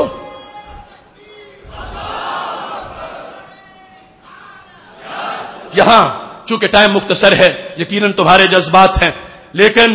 یہ جذبے اپنے ظاہر کرو وہاں جا کے سکولوں میں کالجوں میں, وہاں جہاں اندھیرے پھیلائے جا رہے ہیں, وہاں دکانوں کے تھڑوں پر اور گلیوں بازاروں کے چوکوں میں جہاں قرآن پڑھ کر مفہوم قرآن پہ واردات کی جا رہی ہے, ان لوگوں کو شرح صدر کے ساتھ سر اٹھا کے اور سینہ تان کے یہ پیغام پہنچا دو کہ اب ان اندھیروں کا وقت زیادہ نہیں رہے گا, اب وقت آ گیا ہے. ادارہ صراط مستقیم کی تعلیمات جو قرآن سنت کی تشریحات کا ایک گلدستہ ہے, اسی مقصد کے لیے ہی یہ پلیٹ فارم بنایا گیا تھا کہ جتنے بھی ہیلا ساز ہیں ان کی ہیلا سازیوں کے پردے چاک کر کے دین کا وہ چہرہ پیش کیا جائے جو صفہ والوں نے لوگوں کو دکھایا تھا. لہذا آپ یہ بلا جھجک اور بلا روک ٹوک جسے چاہیں اور جس کے سامنے آپ یہ جا کر میرا دعویٰ پیش کر سکتے ہیں کہ قل انما انا بشر مثلکم کو پڑھ کے یہ مانا کرنا کہ میں مٹی کا ہوں میں نور نہیں ہوں, یہ کسی کا فطور ہو سکتا ہے, یہ قرآن مجید کا نور نہیں ہو سکتا, قرآن مجید کا سبق نہیں ہو سکتا. قرآن مجید میں اس مقام پر یہ مسئلہ ذکر نہیں ہے کہ کل انما انا بشر مثلکم کا یہ مطلب ہو کہ میں نور نہیں ہوں، میں مٹی کا ہوں، اس کا مطلب یہ ہے قریش مکہ تم بہانے کر کے بھاگنا چاہتے ہو اور میری تبلیغی صلاحیتیں ان کا انکار کر کے تم اپنے کفر پہ پردہ ڈالنا چاہتے ہو کہ اگر حضرت محمد صلی اللہ علیہ وسلم اچھی تبلیغ کر لیتے ہوتے تو ہم کلمہ پڑھ لیتے، چونکہ یہ سمجھا نہیں سکتے ہم اس واسطے کلمہ نہیں پڑھ رہے۔ بدبختو میری تبلیغ کا انکار مت کرو، مجھے رب نے بڑا فصیح اللسان بنایا ہے، میں تمہیں نظر بھی آتا ہوں، میری بات سمجھ بھی آتی ہے، چور تمہارے دل میں ہے وہ جس کی وجہ سے تم کلمہ نہیں پڑھ رہے، اگر اس چور کو نکالو گے تو تمہیں پتہ چلے گا کہ میری تبلیغ کے کتنے زیادہ اثرات موجود ہیں۔ یہ ابن جریر نے جو بیان کیا اسی بات کو دیگر مفسرین نے بھی بیان کیا اور متعدد مقامات پر اس چیز کو واضح کر دیا گیا کہ سید عالم نور مجسم شفیع معظم صلی اللہ علیہ وسلم جس وقت ان لوگوں کو یہ تبلیغ کر رہے تھے تو اس کا مطلب یہی تھا۔ اب دیکھو یہ امام بیضاوی، اب جو میں نے تمہید بیان کی یہ تمام ائمہ اس سے یعنی وہی بات کرتے ہیں، یہ نہیں کہتا کہ میری بات کرتے ہیں، میں یہ کہتا ہوں کہ وہ قرآن کی بات کرتے ہیں۔ قرآن نے جو اسلوب سکھایا ہے اس اسلوب پر، قرآنی اسلوب کو صرف جو بندہ پڑھ لیتا ہے اور ماقبل کو دیکھ لے اسے پتا چل جائے گا کہ تفسیر کی کیسے جاتی ہے اور سمجھی کیسے جاتی ہے۔ یہ 5ویں جلد ہے تفسیر بیضاوی کی، جس وقت اس آیت پہ آتے ہیں قل انما انا بشر مثلکم، یہ جو حامیم السجدہ والی ابھی میں نے پڑھی ہے تو امام بیضاوی اس کی تشریح میں کیا لکھتے ہیں، کہتے ہیں لست ملکا، میں فرشتہ نہیں ہوں، یعنی قل انما انا بشر مثلکم کا معنی کیا بنا کہ نبی علیہ السلام کیا بتانا چاہتے ہیں، لست ملکا، میں فرشتہ نہیں، ولا جنیہ، میں جن بھی نہیں، کہ لا یمکنکم التلقی منہ، اگر میں فرشتہ ہوتا یا جن ہوتا تو پھر تمہارے لیے فیض حاصل کرنا ممکن نہ ہوتا، پھر تم بہانہ بنا لیتے کہ چونکہ جو نبی ہیں وہ جن ہیں یا وہ فرشتے ہیں ہم ان سے فیض کیسے پائیں۔ فرمایا بدبختو میں نہ جن ہوں اور نہ میں فرشتہ ہوں، لہذا میں تو شکل انسانی بھی ہوں اس لیے کہ میں بولوں تو تمہیں سمجھ آئے، تمہیں فیض دلوانے کے لیے ہی تو رب نے مجھے بشری لباس دے کر بھیجا ہے۔ تو سید عالم نور مجسم شفیع معظم صلی اللہ علیہ وسلم نے دو طرح سے ان کو متوجہ کیا۔ امام بیضاوی نے دونوں چیزیں بیان کی، پہلے تو فرمایا ایک ہے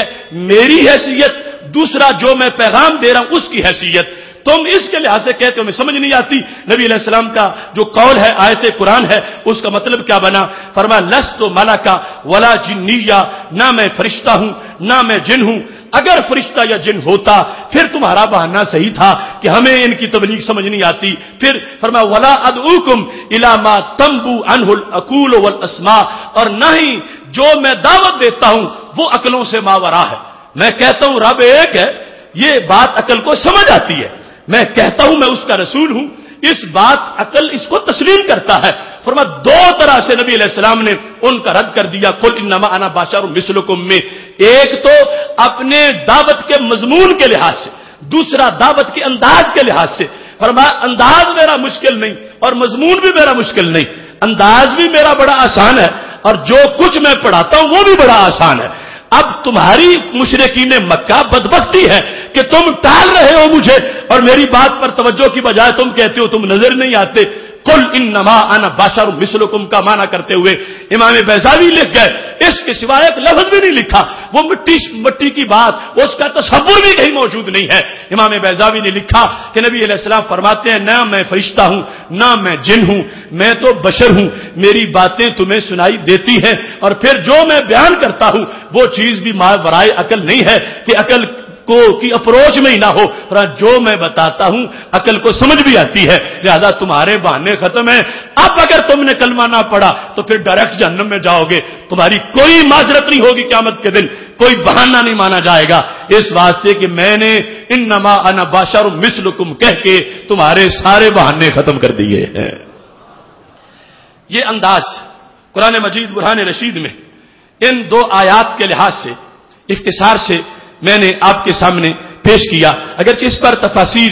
کے حوالہ جات بہت زیادہ ہیں لیکن وقت کے اختصار کے پیش نظر چونکہ چند ضروری باتیں ابھی باقی ہیں میں نے یہ بات اب دوسری آیت کے لحاظ سے آپ کے سامنے پیش کر دی، اور یہ وہ تفسیر ہے کہ جو قرآن خود کرتا ہے اور ماقبل بیان کر رہا ہے، اور یہ ہر جگہ ان لوگوں کے سامنے پیش کر دو کہ جنہوں نے یہ تسبیح پکائی ہوئی ہے اور انما انا بشر مثلکم، اس سے وہ ہر جگہ اپنی بدعقیدگی جو ہے اس کو چھپانے کے لیے آیات کو پڑھتے ہیں۔ آیات سچی ہیں، آیات میں کوئی شک نہیں، آیات پر ہمارا پورا یقین ہے، آیات ہمارا ایمان ہے، لیکن ان سے جو کچھ وہ بیان کرتے ہیں وہ ان کی خرافات ہیں، وہ ان کی گھڑی ہوئی باتیں ہیں، ان کا قرآن سے کوئی تعلق نہیں ہے۔ اہل سنت و جماعت کے دل وہ سرائے ہیں کہ جن میں وہ عقیدہ رہتا ہے جو عقیدہ صوفہ سے چل کے آیا ہے۔ مثل کا لفظ بولا گیا، تو جہاں مثل آ جائے تو اس کا مطلب یہ نہیں ہوتا کہ ہر لحاظ سے فلاں چیز فلاں کی مثل ہے، ہمہ جہت مثلیت نہیں ہوتی۔ آج ہمارے ہاں المیہ یہ ہے کہ لوگ ان آیات کو پڑھنے کے بعد آگے من مانیاں کرتے ہیں اور پھر کہتے ہیں ان کے بھی دو ہاتھ ہیں، ہمارے بھی دو ہاتھ ہیں، ان کے بھی دو قدم ہیں، ہمارے بھی دو قدم ہیں، پھر کہتے ہیں انہوں نے بھی شادی کی، ہم نے بھی شادی کی، معذاللہ پھر آگے جب مزید بڑھتے ہیں کہتے ہیں وہ بھی بھول گئے، ہم بھی بھول گئے، انہوں نے بھی غلطی کر دی، ہم نے بھی غلطی کر دی۔ تو یہ ایک پورا انہوں نے ایک گردان پکائی ہوئی ہے جس سے مقصد کیا ہے؟ غیروں کا مقصد پورا کرنا، کہ نبوت کو بالکل ایک سمپل سا مقام بنا کر، سطحی سا انسان بنا کر پیش کر دیا جائے تاکہ لوگوں کے دلوں میں جو وقار نبوت ہے وہ دور ہو جائے اور لوگوں کے یقین کو لوٹنا آسان ہو جائے۔ اس سلسلہ میں زیادہ لمبی بات نہیں کرتا، لیکن میں یہ واضح کرنا چاہتا ہوں کہ مثل کا مقصد یہ نہیں تھا جو یہ لوگ بیان کرتے ہیں۔ مثل کہنے کا مطلب یہ تھا کہ لوگوں مجھے کبھی بھی رب نہ کہنا، جیسے تم رب کے بندے ہو میں بھی رب کا بندہ ہوں، جیسے تم مخلوق ہو میں بھی مخلوق ہوں، جیسے تمہیں رزق رب دیتا ہے ایسے مجھے بھی رزق رب دیتا ہے۔ اب یہ صورتحال ہے، چونکہ رسول اللہ صلی اللہ علیہ وسلم کے جب کمالات ظاہر ہوتے ہیں، اور ابھی زمانہ پہلے عیسائیت اور یہودیت کا گزرا ہوا ہے، اور مزاج ان کا کیا ہے کہ نبیوں کی شان ظاہر ہو جائے تو ان میں سے کوئی کہتا ہے اللہ کا بیٹا، کوئی کہتا ہے اللہ ہے۔ رب ذوالجلال نے واضح کیا کہ محبوب تمہارے کمالات ہیں سب سے زیادہ، وہ جتنے انبیاء کرام علیہ السلام کے اجتماعی تھے وہ تمہارے اکٹھے ہیں۔ تمہارے ان کمالات کو دیکھ کر جس وقت کوئی ادھر بڑھنا چاہے گا تو پھر اسے پہلے ہی سمجھا دو کہ اس حد سے آگے نہیں جانا، سب کچھ میرے پاس ہے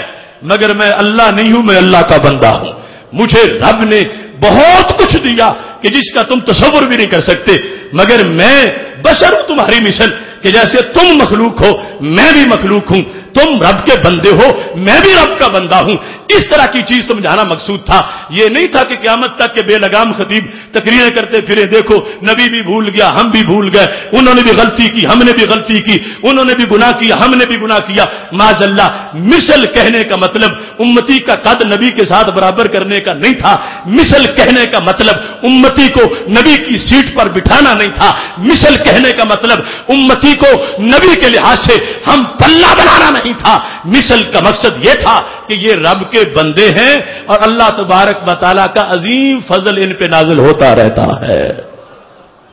اب اس مقصد کے لیے قرآن مجید برہان رشید کی دوسری آیہ کریمہ سامنے رکھو۔ اگر کسی کو یہ سمجھانے سے سمجھ نہیں آتی اور کہتا ہے کہ نہیں جب مثل آ گیا ہے تو پھر ہم لحاظ سے بنیں گے، یہ جتنی چیزیں ان کی تقریروں میں ہوتی ہیں تو پھر انہیں شیشہ دکھاؤ، انہیں کہو اگر ادھر تمہارے لیے مثل کا لفظ آیا ہے تو پھر دوسری طرف بھی آیا ہے، اگر یہاں مثل سے تم ہر شے بن گئے ہو تو پھر وہاں بھی مثل سے ہر شے بن جاؤ۔ قرآن مجید برہان رشید سورہ انعام کے اندر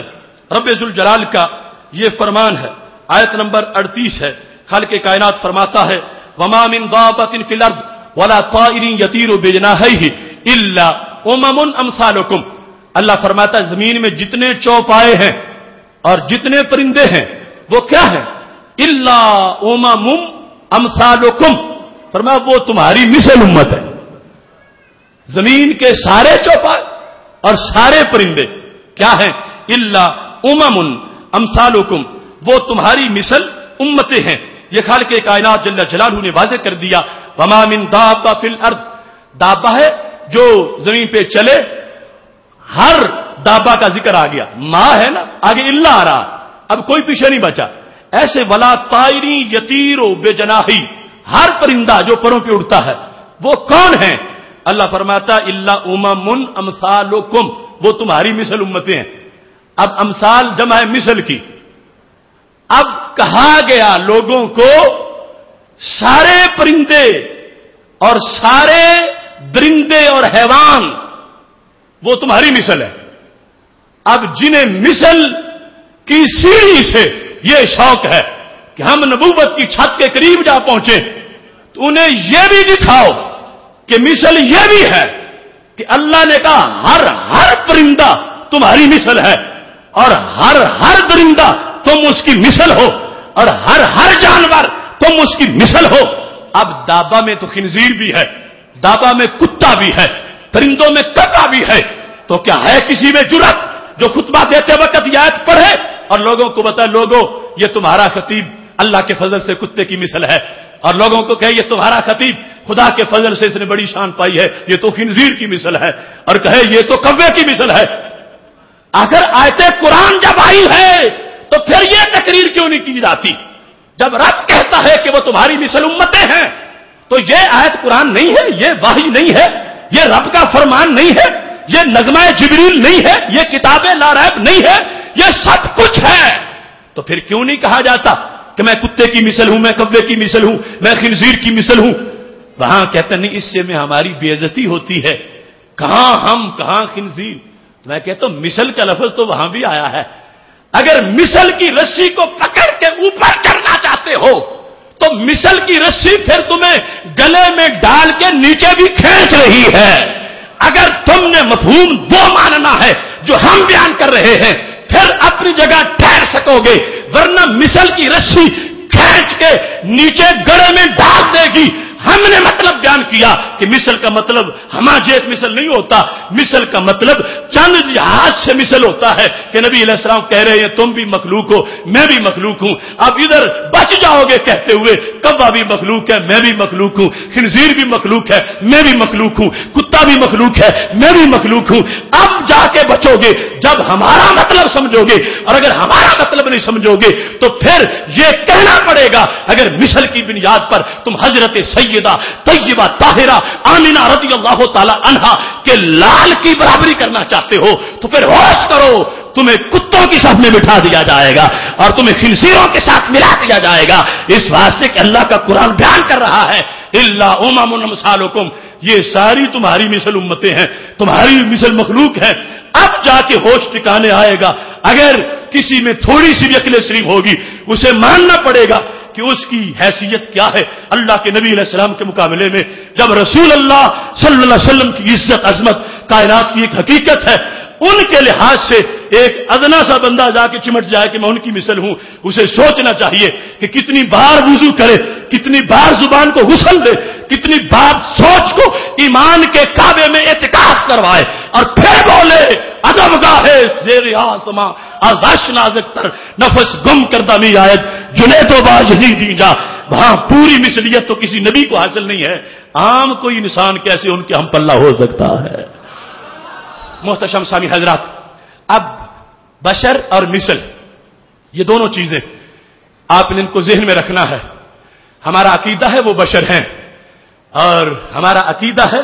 مثلیت کا بھی، مگر وہ محدود مثلیت، اور محدود مثلیت کے لیے بھی مشروط بیان کا طریقہ، مشروط بیان کا طریقہ، مشروط بیان کا طریقہ۔ بہت سی حقیقتیں ہوتی ہیں لیکن ان حقیقتوں کو بیان کرنے کے انداز کئی ہوتے ہیں، ان کو بیان کرنے میں احتیاطیں کئی ہوتی ہیں۔ اب جلسہ ہو رہا ہے اور بشریت کی آیات پڑھی جا رہی ہیں اور ثابت کیا کرنا ہے کہ ان کے پاس کوئی اختیار نہیں، کوئی اقتدار نہیں، کچھ دے نہیں سکتے، کچھ کر نہیں سکتے۔ تو اس وقت لفظ بشر پڑھ کے، مثل کی آیت پڑھ کے مقصد کیا ہے؟ شان نبوت کو کم ظاہر کرنا۔ اس انداز میں جس نے پڑھا ہم نے اس کا انکار کیا اور ہم نے اس کو سمجھانے کی کوشش کی، چونکہ اس نے آیت کے اسلوب سے بات ہٹا دی ہے۔ رب ذوالجلال نے جس اسلوب میں کہا اس خطیب نے وہ اسلوب اختیار نہیں کیا۔ حقیقت ایک ہے مگر اس حقیقت کو آگے استعمال کرنا، بیان کرنا اس کا طریقہ بھی ہے۔ اب ہمارے نبی علیہ السلام اللہ کے بندے ہیں، عبد ہیں، عبد خاص ہیں. اب عبد اللہ کے ہیں تو بیان کرتے وقت ایک بندہ اگر یوں بیان کرتا ہے کہ جیسے عام عبد ہے تو اس نے پھر شان عبدیت کو سمجھا ہی نہیں. اب ایک بلا تمثیل ایک بادشاہ ہے، اس کا ایک وزیر ہے، ایک اس کی بھینسوں کو چارہ ڈالنے والا خادم ہے. اب دونوں میں فرق تو بہت زیادہ ہے. وہ بھینسوں کو چارہ ڈالنے والا دن میں 12 گھنٹے کام کرے اور ساتھ کرسی پہ بیٹھنے والا 5 منٹ ہی ساتھ بیٹھ جائے تو دونوں میں کتنا زیادہ فرق ہوگا اور کتنا زیادہ مرتبے کی حیثیت کا فرق ہوگا. اب یہ کہہ کہ دونوں ہی بادشاہ کے محکوم ہیں، کوئی فرق نہیں، یہ کوئی عقل کی بات نہیں ہے. اور اس مثال سے مقام نبوت تو کہیں بڑا ہے اور کہیں زیادہ ہے. اس واسطے سید عالم نور مجسم شفیع معظم صلی اللہ علیہ وسلم کی بشریت کا انکار نہیں اور مثل بشر کے لفظ کا بھی انکار نہیں، مگر جس مفہوم میں اسے استعمال کیا گیا اس کی ہم پابندی کروانا چاہتے ہیں. اور ان لوگوں سے جھگڑا یہ ہے کہ اس مفہوم کو چھوڑ کر صرف اپنے قد اونچے ظاہر کرنے کے لیے نبی علیہ السلام کے مقام کے ساتھ لٹکنے کی کوشش کرتے ہیں اور یہ آیات پڑھ کے اپنے قد بڑے دکھانا چاہتے ہیں. تو ہم اللہ کے قرآن کی قسم اٹھا کر یہ بتانا چاہتے ہیں کہ عزت اسے ملتی ہے جو اس در کا ذرہ بنتا ہے، اور جو یہاں لٹک کے عزت بنوانا چاہے وہ ذلت اس کا ٹھکانہ بن جاتا ہے. یہاں مٹ کے آؤ گے تو مقام بڑا بن جائے گا اور اکڑ کے آؤ گے تو پھر زیرو ہو جاؤ گے. یہ ہے اسلوب جو قرآن سکھانا چاہتا ہے کہ مثل بشر والی آیات کے اس ادب سے ان کو پڑھا جائے کہ پتہ چلے کہ حکمت قرآن کو بیان کیا جا رہا ہے. اس انداز کا جو انہوں نے استعمال کیا نقصان کتنا ہے. مغرب میں جہاں بھی گستاخی ہوئی اس انداز کی وجہ سے ہوئی جو ان لوگوں نے گھڑا تھا. اب یہ ڈنمارک میں جو گستاخانہ خاکے بنے تھے اس کے پیچھے فکر کیا تھی؟ گستاخانہ خاکوں کے پیچھے فکر یہ مثل بشر کا وہ مفہوم تھا جو یہ لوگ بیان کرتے. اس کو ساری دنیا نے اس کام کو ریجیکٹ کیا اور یہ سوچنے کی بات ہے ڈنمارک کے ان گماشتوں کی وہ حرکت گستاخی کیوں بنی تھی؟ مثل کی وجہ سے تو بنی تھی. اگر مثل کا لفظ بیچ میں نہ ہوتا وہ جو انہوں نے ڈھانچہ بنایا تھا اس کو نبی علیہ السلام کا ڈھانچہ نہ کہتے معاذ اللہ تو کوئی گستاخی نہیں تھی، کسی اور کا تھا. گستاخی تب بنی جب لکیریں ڈال کے اسے پیکرے نبوی قرار دیا گیا. تو بھٹی میرج ہال میں بیٹھ کر صراط مستقیم کی سانسیں لینے والوں اگر بے جان خاکے بے جان لکیریں مثل کی بنیاد پر گستاخی قرار پائیں تو 5-6 فٹ کا ہٹا کٹا انسان جب اپنی زبان سے مثل بن رہا ہو تو پھر کتنی بڑی گستاخی ہوگی. ادھر صرف لکیریں ہیں ان کو مثل قرار دے دیا گیا تو ساری دنیا جوش میں آ گئی. ہر جگہ کرب محسوس ہوا کہ یہ کیسے ہو سکتا ہے کہ یہ تصویر ہمارے نبی علیہ السلام کی ہو، ان کی مثل سے کہا جائے، اس ڈھانچے کو پیکر نبوت کے ساتھ ملایا جائے، یہ کیسے ہو سکتا ہے؟ حالانکہ وہ لکیریں تو نہیں بولی تھی، وہ تو چپ لکیریں تھیں، کہنے والے نے کہہ دیا تھا. تو جو خود بولے خطبے میں گلی گلی میں جلسے میں ہر جگہ کہہ رہا ہے، شرم ہی نہیں آتی کہ کن کی مثل بننے کی کوشش کر رہا ہے. چونکہ وہ مثل کا معین مفہوم وہ تو بچے کو پہلے ہی پتا ہے کہ یہ بندہ بھی اللہ کی مخلوق ہے، نبی علیہ السلام بھی اللہ کی مخلوق ہے. مگر اس کا تقاضا کیا ہے کہ مثل کہہ کے دو کام کرے، اللہ کے نبی کے قد کو معذلہ کچھ پست ظاہر کرے، اپنے کو کچھ اونچا بنا کے ساتھ ملا دے. یہ ہے وہ گندی سوچ اور زہریلا لٹریچر جس کی وجہ سے آج مستشرقین کو مواد مل رہا ہے، یہود و ہنود کے منہ کھلتے جا رہے ہیں. ہم نے یہ قرآنی تصور قرآنی تفسیر اس آیت کی اس لیے پیش کی ہے تاکہ معاشرے میں نور پھیلے اور حق دھرم ضدی طبقہ سوچنے پہ مجبور ہو جائے کہ ہم نے کچھ بھی گھڑا نہیں ہے، ہم وہی اذان پڑھ رہے ہیں جو اذان صفہ والوں نے اپنے ماحول میں سنائی ہے. اس کی برکتیں ہوں گی، اس سے دین ابھرے گا، اس سے پھر وہ پہلے والی رنگت آئے گی. اب دیکھ لو حدیبیہ میں جس وقت حضرت عروہ بن مسعود آئے تھے تو یہی فلسفہ تھا جس نے عروہ کا کفر توڑا. عروہ بن مسعود جب حدیبیہ میں آئے اگر صحابہ مثلیت کے نعرے لگا رہے ہوتے تو عروہ کو کبھی کلمہ نصیب نہ ہوتا. وہ ایک ٹولی میں بیٹھتے تو 4 صحابہ کہتے میری مثل ہے، اگلی میں جب وہ کہتے میری مثل ہے، اگلی میں جاتے وہ کہتے یہ بھول بھی جاتے ہیں، اگلی میں بیٹھتے تو یہ آواز آتی کہ یہ تو کچھ دے ہی نہیں سکتے، معاذ اللہ اگر یہ تبلیغ صحابہ کی ہوتی تو عروہ بن مسعود متنفر ہو کے واپس چلے جاتے. لیکن کیا ہوا؟ عروہ بن مسعود نے دیکھا، قریش مکہ کو بتایا، ان تنخمن نبی نخامۃ الا وقعت فی کف رجل منهم فدلک بها وجهه وجلده. اے قریش مکہ، میں جن سے مل کے آیا ہوں وہ اپنے نبی کو اتنا بے مثل مانتے ہیں، ان کے لعاب کو بھی ماتھے پہ لگاتے ہیں. پھر جا کے عروہ کو کلمہ نصیب ہوا. اگر تبلیغ وہ ہوتی جو ان کے جلسوں کی ہے، پھر ہو سکتا تھا کچھ ایمان والے بھی معاذ اللہ پیچھے ہٹ جاتے. اور اگر تبلیغ وہ ہے جس کا سبق وہاں سے لے کے ہم نے دیا ہے، تو پھر عروہ بن مسعود آئے تھے تو کٹر مشرک تھے، اور جا رہے تھے تو دل میں نور پھوٹ چکا تھا، آ چکا تھا. کیوں آیا تھا؟ کہ صحابہ کرام علیہم رضوان ہاتھ پہ لعاب دہن لے کے جب انہوں نے ماتھے پہ لگایا تھا تو انہوں نے عروہ کو پوری کتاب پڑھا دی تھی. کیا عروہ یاد رکھ کہ جن کے لعاب کی مثال نہ ہو تو رسالت مآب کی مثال کہاں سے آئے گی؟ تھوک تو ایک ادنا سی چیز ہوتی ہے، بلغمی تھوک، اسے تو دیکھنا کوئی پسند نہیں کرتا، ماتھے پہ کون لگاتا؟ اور یہاں ماتھے پہ لگائی جا رہی ہے. تو پھر صحابہ نے پڑھایا. قیامت تک کے سکالروں یاد رکھنا، یہ جو آج لوگوں نے لکھا کتابوں میں کہ نبی بڑے بھائی جتنا مقام رکھتا ہے، یا گاؤں کے چودھری جتنا مرتبہ رکھتا ہے، یا پوسٹ مین اور ڈاکی جتنا مقام رکھتا ہے، صحابہ نے اس مطلب کا جنازہ عروہ کے سامنے حدیبیہ میں نکال دیا تھا. جب لعاب دہن ماتھے پہ لگایا تھا تو کہا تھا قیامت تک بعد میں پیدا ہونے والوں چودھری کہہ کے، بڑا بھائی کہہ کے اور ڈاکیا کہہ کے ان کی شانیں نہ بیان کرنا، کیونکہ کون ڈاکیے کا لعاب ماتھے پہ لگاتا ہے؟ یہ تو طیبہ کی محبت کا اثر ہے، ورنہ کون روتا ہے لپٹ کے در و دیوار کے ساتھ؟ وہ لعاب دہن ماتھے پہ لگا کر صحابہ کرام علیہم رضوان نے بتا دیا کروڑوں چودھری اور کروڑوں ڈاکیے اور کروڑوں بڑے بھائی ان کی خاکے پا پہ قربان کیے جا سکتے ہیں، اور اللہ نے ان کو سب سے اونچی شان اور مرتبہ عطا فرمایا ہے. یہ ایک وہ انداز تبلیغ منصب رسالت کے لحاظ سے ہے جو شروع سے آ رہا ہے، اور اہل سنت و جماعت اس کو پیش کر رہے ہیں. اور یہ مطلب مثل کا اگر سمجھنا ہے تو پھر حدیث نبوی سامنے رکھیے اختصار کے ساتھ. یہ بخاری شریف میرے پاس موجود ہے، جس میں سید عالم نور مجسم شفیع معظم صلی اللہ علیہ وسلم کی اس شان کا تذکرہ اور ذکر موجود ہے. باب و برکت السحور کے اندر حدیث نمبر 1922 ہے. ہمارے نبی علیہ الصلوۃ والسلام نے جب دیکھا کہ کچھ صحابہ مسلسل روزہ رکھنا شروع ہو گئے ہیں اور پوچھنے پر کہتے ہیں محبوب چونکہ تم خود رکھتے ہو تو ہمیں پھر رکھنے میں حرج کیا ہے؟ ہم نے بھی شروع کر دیا. تو نبی علیہ السلام نے فرما دیا لستو کہے اتکم، لستو کہے اتکم، میں تمہاری مثل تو نہیں ہوں. تم نے اپنے جسم کو میرے جسم جیسا سمجھ لیا کہ جو میں برداشت کر سکتا ہوں تم بھی کر سکو گے؟ ارے نہیں، تم اور ہو، میں اور ہوں.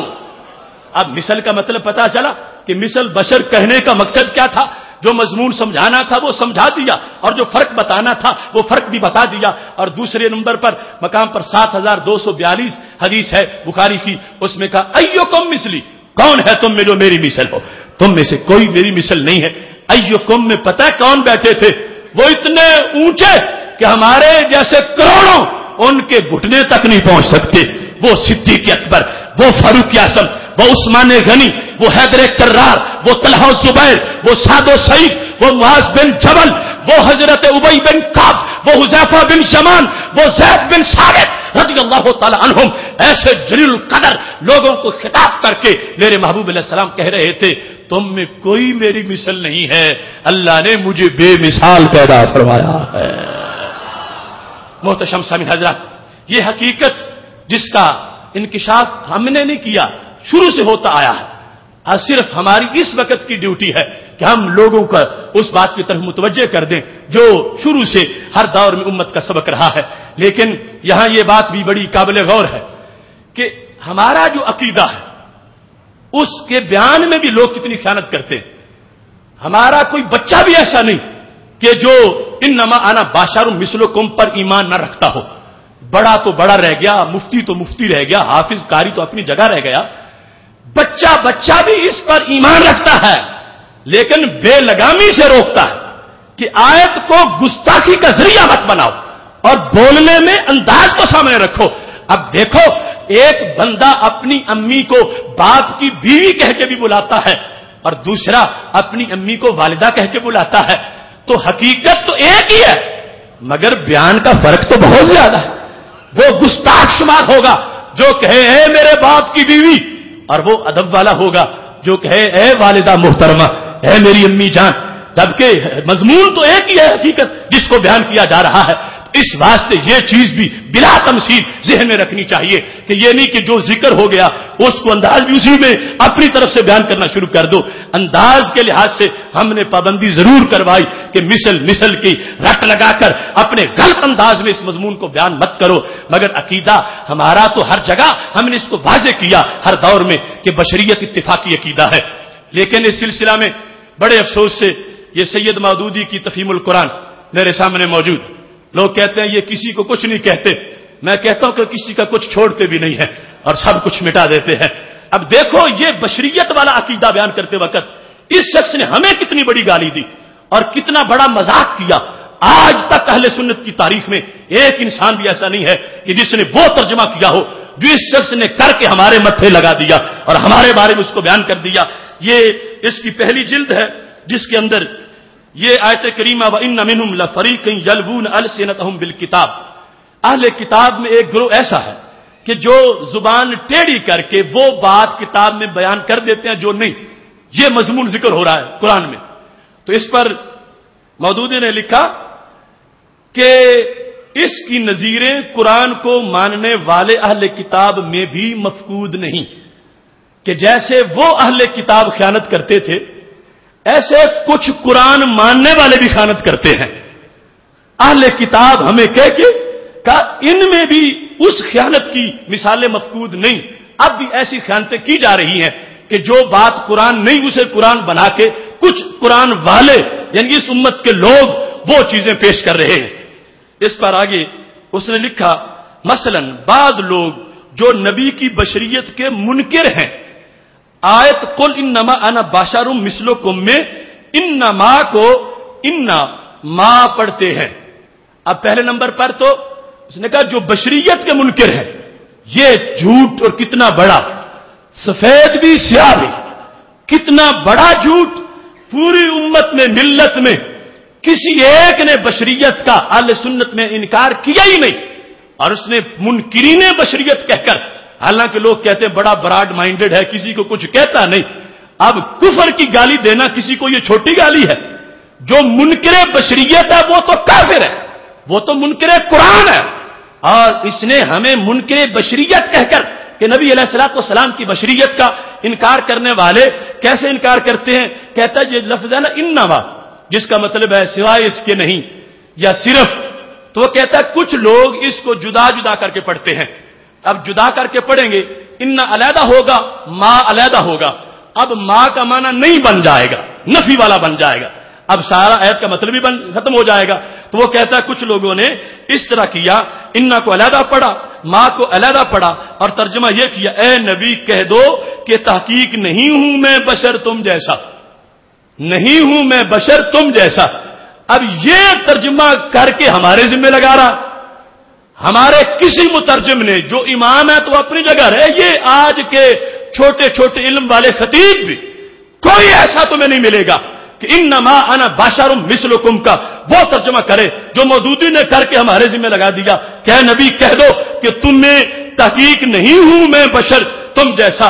نہیں ہوں میں بشر تم جیسا. یہ تحریف قرآن ہے یہ تبدیلی قرآن ہے اور اہل سنت میں سے یہ کسی نے ترجمہ نہیں کیا اور اہل سنت کو اس ترجمے کی گالی دینا یہ بہت بڑا ستم اور بہت بڑا ظلم ہے. اور اس موضوع میں میں نے شروع سے لے کر آخر تک وضاحت کر دی کہ ہم بشریت کے قائل ہر دور میں پوری تاریخ میں ہمارا ہر ترجمہ اٹھا کے دیکھ لو ہر تفسیر دیکھ لو ہر تشریح دیکھ لو اس میں یہی ہے قل انما انا بشر مثلکم کہہ دو میرے نبی کہ نہیں ہوں میں مگر بشر تمہاری مثل سوائے اس کے کہ نہیں کہ میں تمہاری مثل بشر ہوں. بشریت کے اس بات کے ساتھ ترجمہ کیا گیا ہے اور آگے ما قبل کو دیکھ کر اور اسلوب کو دیکھ کر ساری حیثیت کو بیان کیا گیا ہے. لہذا یہ اس طرح کے ہیں مفہوم قرآن پہ واردات کرنے والے لوگ کہ بظاہر کتنا ایک پارسائی کا اپنی طرف سے لباس بھی پہنا ہوا ہے اور یہ کہ ہم کھلے دماغ والے ہیں ہم کسی کو کچھ نہیں کہتے اور اندر سے کتنا بغض کتنا حسد ہے